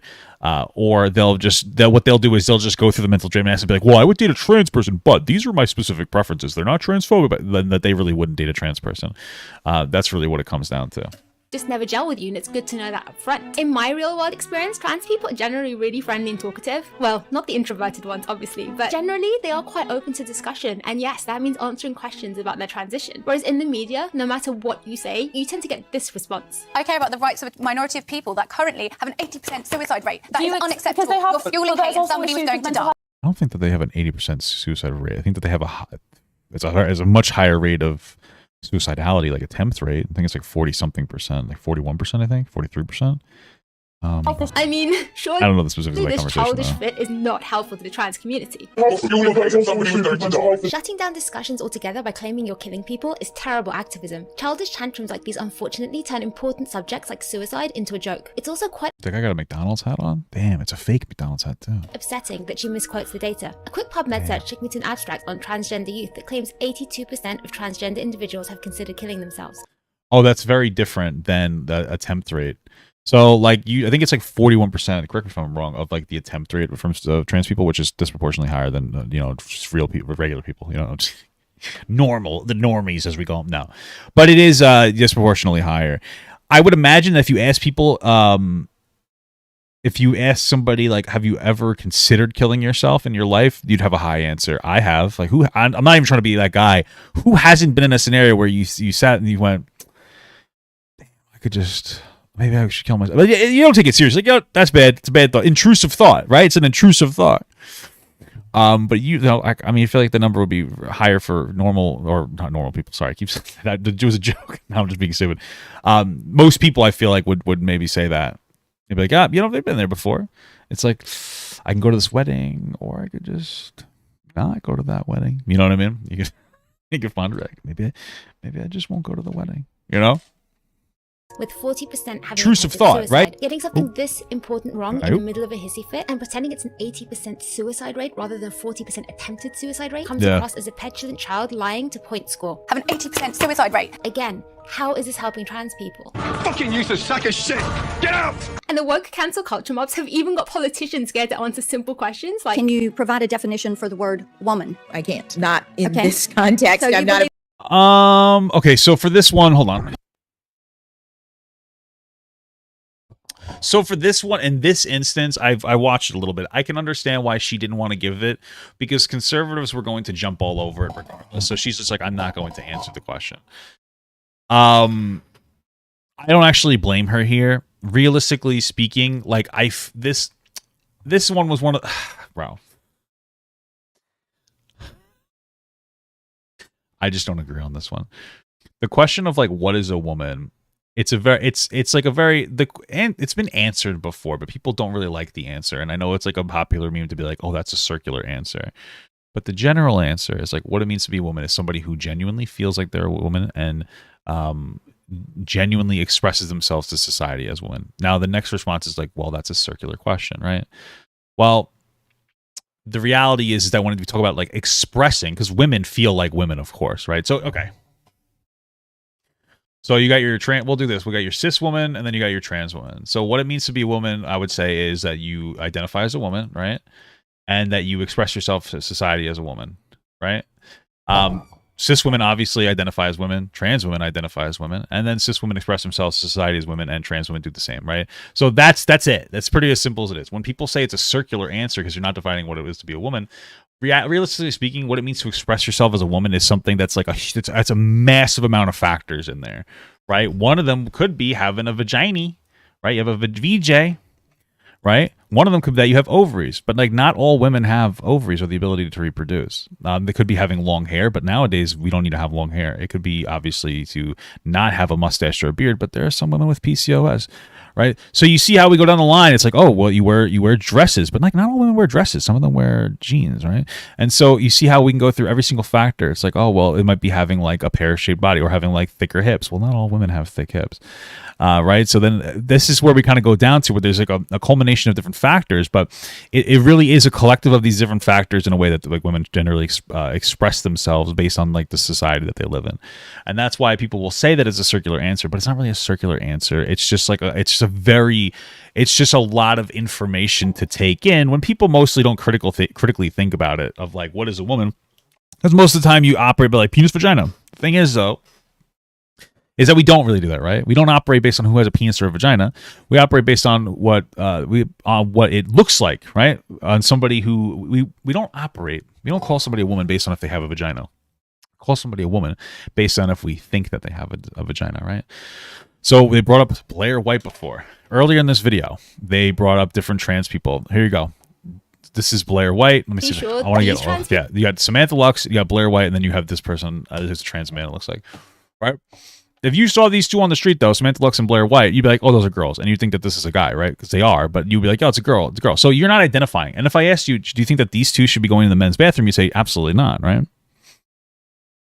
Right, so because realistically speaking, I wouldn't feel comfortable with them being in male spaces. I wouldn't be comfortable with this guy being in a female space. So now all of a sudden, and I would imagine you'd agree with that. Buck Angel, you guys know who that is? Buck, I'm gonna look off screen, hold on, because he's a porn star. He's a trans man porn star. Buck Angel, do you think that you would be comfortable with this guy going into the woman's bathroom? Probably not.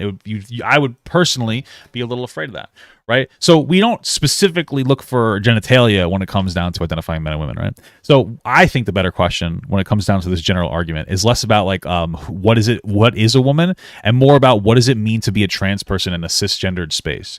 What is it? You know what I mean? That makes more sense, because I definitely understand why you would want to be, you'd want to monitor trans women in cisgender women's spaces, because they have a biological advantage if they went through a male puberty.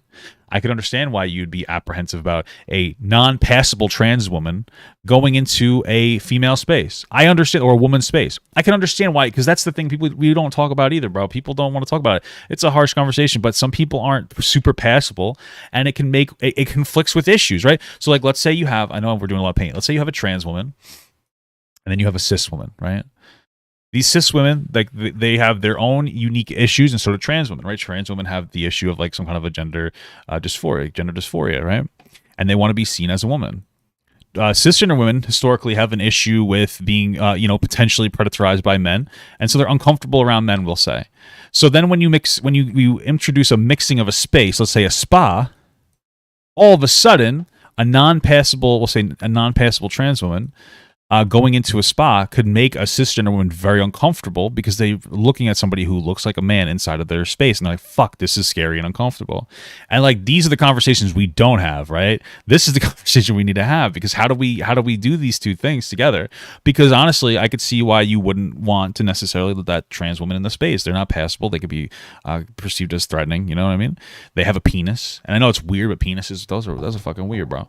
Right? Like, nobody, like, vaginas, boobs, those aren't as weird as penises. Penises are like all out there. With a vagina, if a girl spreads it open, then it's like traumatizing, but you know. So there's a lot. This is a very nuanced conversation to have, and it can be very conflicting when you try to have it. In this context, So I'm not a biologist. How can this question be such an own? You either cite the dictionary definition, or you just give your own definition to replace it. I have seen friends go from supporting trans rights to quite the opposite based on these so-called activists. In fact, I got some quotes from my once trans supporting friends, and trigger warning, by the way. I've always supported trans rights, but refusing to define woman is insulting, and I'm done. The more trans women try to take rights and say... So this one here... This one, I really wouldn't blame this part. I kind of disagree with. I wouldn't blame this on that woman there. Again, though, what is a woman is a trick question from somebody, which is Matt Walsh, who has no interest in actually engaging in the conversation about transness. It comes off as a very easy, simple gotcha, so that he doesn't have to engage. You wouldn't start when it comes to trans issues with what is a woman, right? Like, not for nothing, but in the first place that you'd start when it comes to trans issues is like starting by like defining gender dysphoria. Right? You would start with defining gender dysphoria, and then you would operate through there. Like, what is gender dysphoria? What's the treatment for this issue? And then, like, down the line, like, step 6 is like, what is a woman? Right? Like, it's intentionally like a middle of the pack question that requires a conversation about gender dysphoria, which is like a mental health issue. I believe it's still listed in the DSM-5, which I think it should be. Though I can understand why they want to list it as a sexual health condition, because there are conservatives who will invalidate transness based on the fact that it's listed as some kind of a mental illness.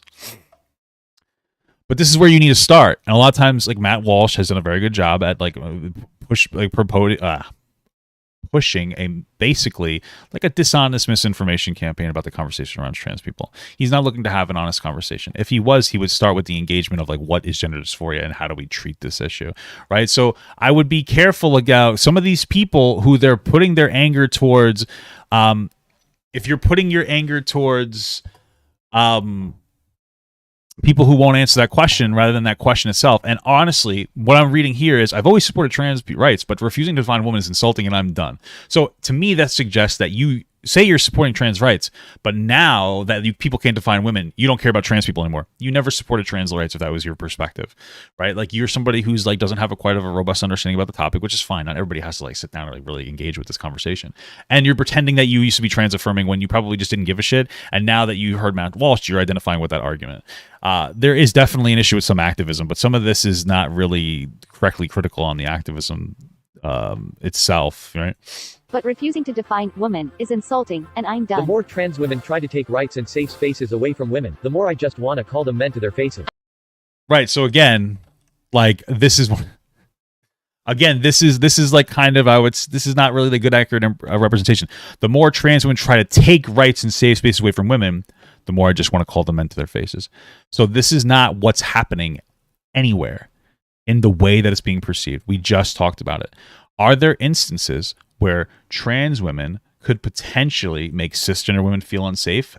Absolutely. In sports, in the bathroom, in a spa, especially if they're not so passable, right? Like a trans woman who went through a male puberty playing in sports could really hurt a cisgendered woman because they have a physical advantage. They have a denser bones. They have like a broader shoulders. They're stronger. They're bigger.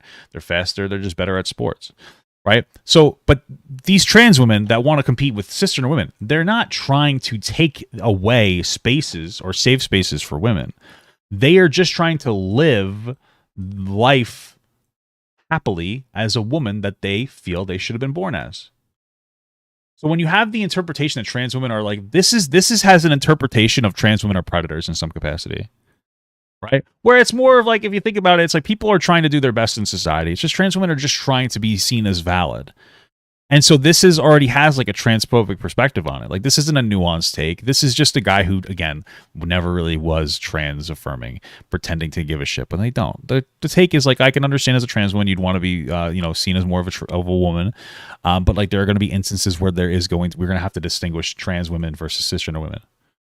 Right. So again, this isn't really this person saying this. This is not a real person, but this if this was a real person, they never would have actually been trans affirming.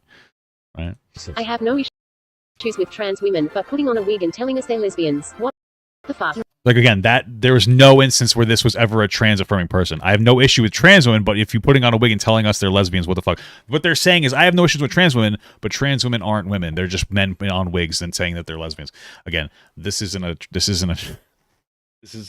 all these examples are of people saying transphobic things, pretending that they were trans affirming at one point.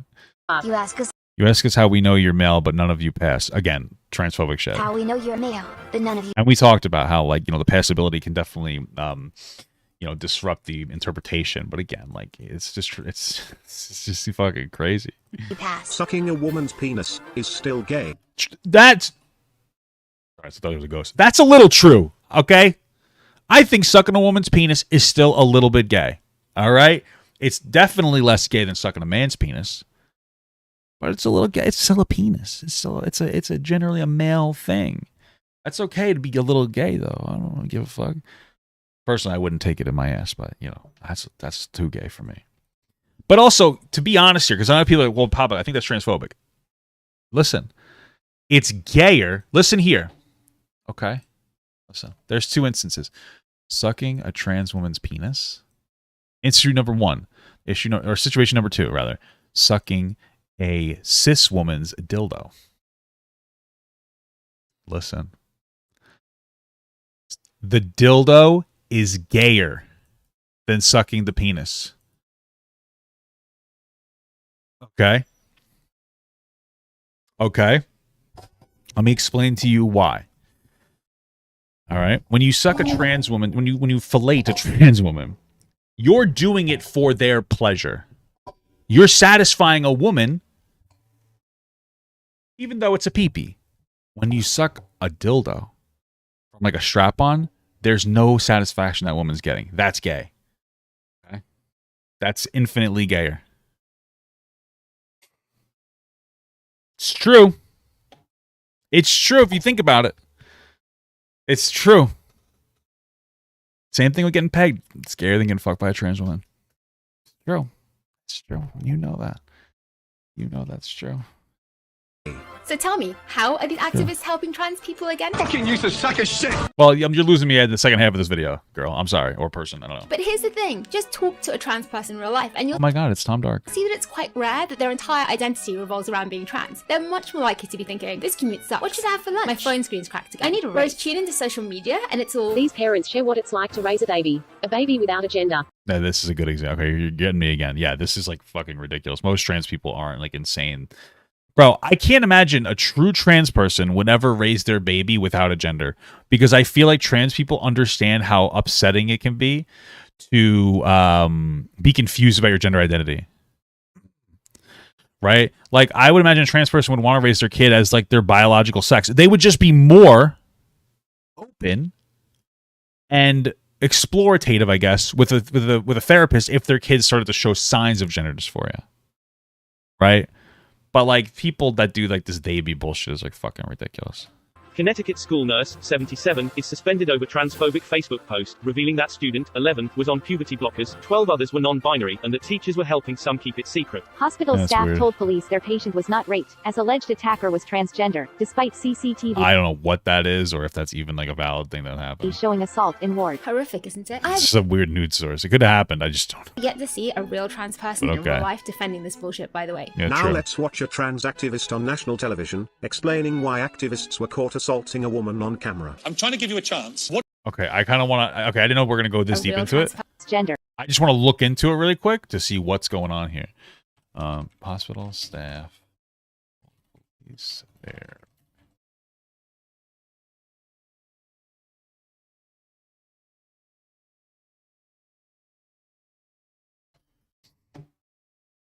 I just want to take a look at this.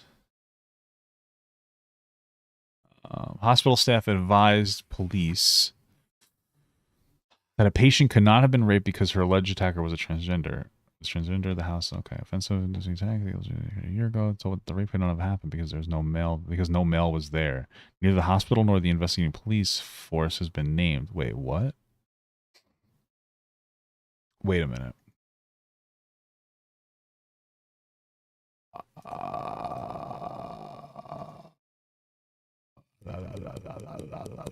Okay, so here's. I'm trying to. Okay, this is the article that they're referencing.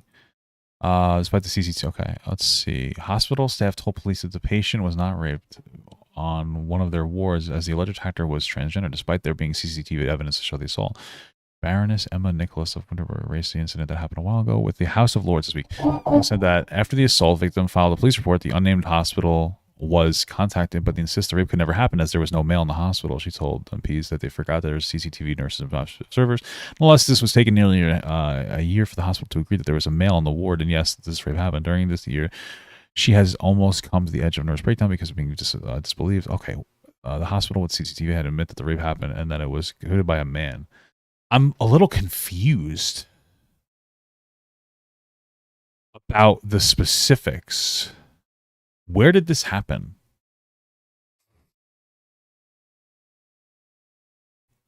Because I'm not understanding why the person needed to be a man in order for it to be a rape. That's the thing I'm not understanding. Like, their identity has absolutely nothing to do with the heinous act that they committed. So I'm not understanding what the fuck's happening here.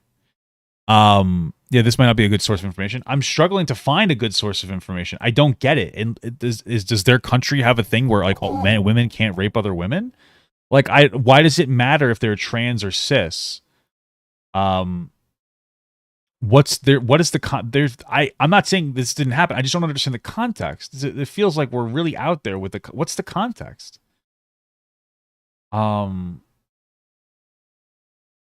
There's literally nothing like okay, I don't know what's happening. Despite CCTV showing assault in ward. Horrific, isn't it? I have yet to see a real trans person in real life defending this bullshit, by the way. Now let's watch a trans activist on national television explaining why activists were caught assaulting a woman on camera. I'm trying to give you a chance. I thought they were. Oh, this is a different instance. Your problem with my position. I'm going to leave the interview now. I kind of only came on here because I thought it would be kind of funny. But I want to say you're a and you're a fat. And imagine I have no idea what's happened there. struggling day in, day out whenever you look in the mirror, only to see people piggyback onto your emotions and go with this narrative. This video is how to use our pronouns. In my case, mine are based off of bunny. So instead of she, her, hers, herself. I remember that person. It's buns, oneself. For the demon pronouns, it would be Leonis. Yeah, maybe it was more that the hospital trying to cover it up. I mean, well, it wasn't a man, so it couldn't happen as a way to, like, deflect criticism. Oh, maybe you're right. My partner, Deem is cute, and I belong to Deem. I love Demon very much, and I hope Deem loves Demon's self too. This is why we get so many trans people ashamedly apologizing for these activists, and I can't help but feel annoyed on their behalf. What about you? But that's just my 2 cents. Well, one thing I would say, because I'm fundamentally on board with like performative bullshit activists, like, hurting the narrative against trans people. But also, let's keep in mind that there are conservative individuals who will prop up these absolute fucking insane outliers of people here and they'll say, this is all trans women. This is why transgender people are fucking, it's just a stupid bullshit mental disorder, and none of them should be valid in any capacity. Right? That's, you have to understand that, like, it goes both ways. This video was very, right, like, it was very, like, this wasn't a bad video. I like the fundamental message. I think that it just needs to be careful about, like, it's putting more criticism on the outliers existing and justifying the transphobic behavior of reactionaries, but putting no criticism at all on people propping these individuals up as if they are a valid or reasonable representation of trans people. So you probably want to keep both of those things in mind when we go through that. Genuinely apologizing for these activists, and I can't help but feel annoyed on their behalf. What about you? But that's just my 2 cents, and I'm pretty sure I have pissed off both sides of the argument during this video, as per usual. So I look forward to reading your mudslinging insults down in comments below. If you enjoyed this video and want more content like this, please. Yeah, it was alright. Okay, not bad. Yeah, it wasn't bad. All right. Alrighty, guys. I know I was supposed to do Pro Jared today, but we never got to Pro Jared today. I'm very sorry. We have a lot on the docket, but I think that's it for me today. I streamed for a good amount of time. I love you guys a lot. I do appreciate you. I'll put this up here so we can do our old bang out. Okay. All right, guys. I appreciate you stopping by. I'm gonna now set this video to members only. You look at the link down below if you want to get it, or you can just wait till tomorrow at 12 p.m. for me to release it. I just do it while I wait monetization. Don't forget to check out the Leftovers channel. It's also in the description. If you want to just take a look at the bite-sized segments rather than the full-blown stream. But I'm also going to segment this stream with bookmarks, etc., etc. Okay. Thank you very much, guys, for stopping by. I love you very much. Take care and have a splendid day. Everyone, thank you so much for watching, and a special shout out to all my Patreon patrons, my YouTube members, and my Twitch subs. If you'd like to learn how you can contribute even more than you already are by simply watching the video, you can check the links down below, which will unlock a special feature depending on the platform that you subscribe to, such as Patreon here that will get your name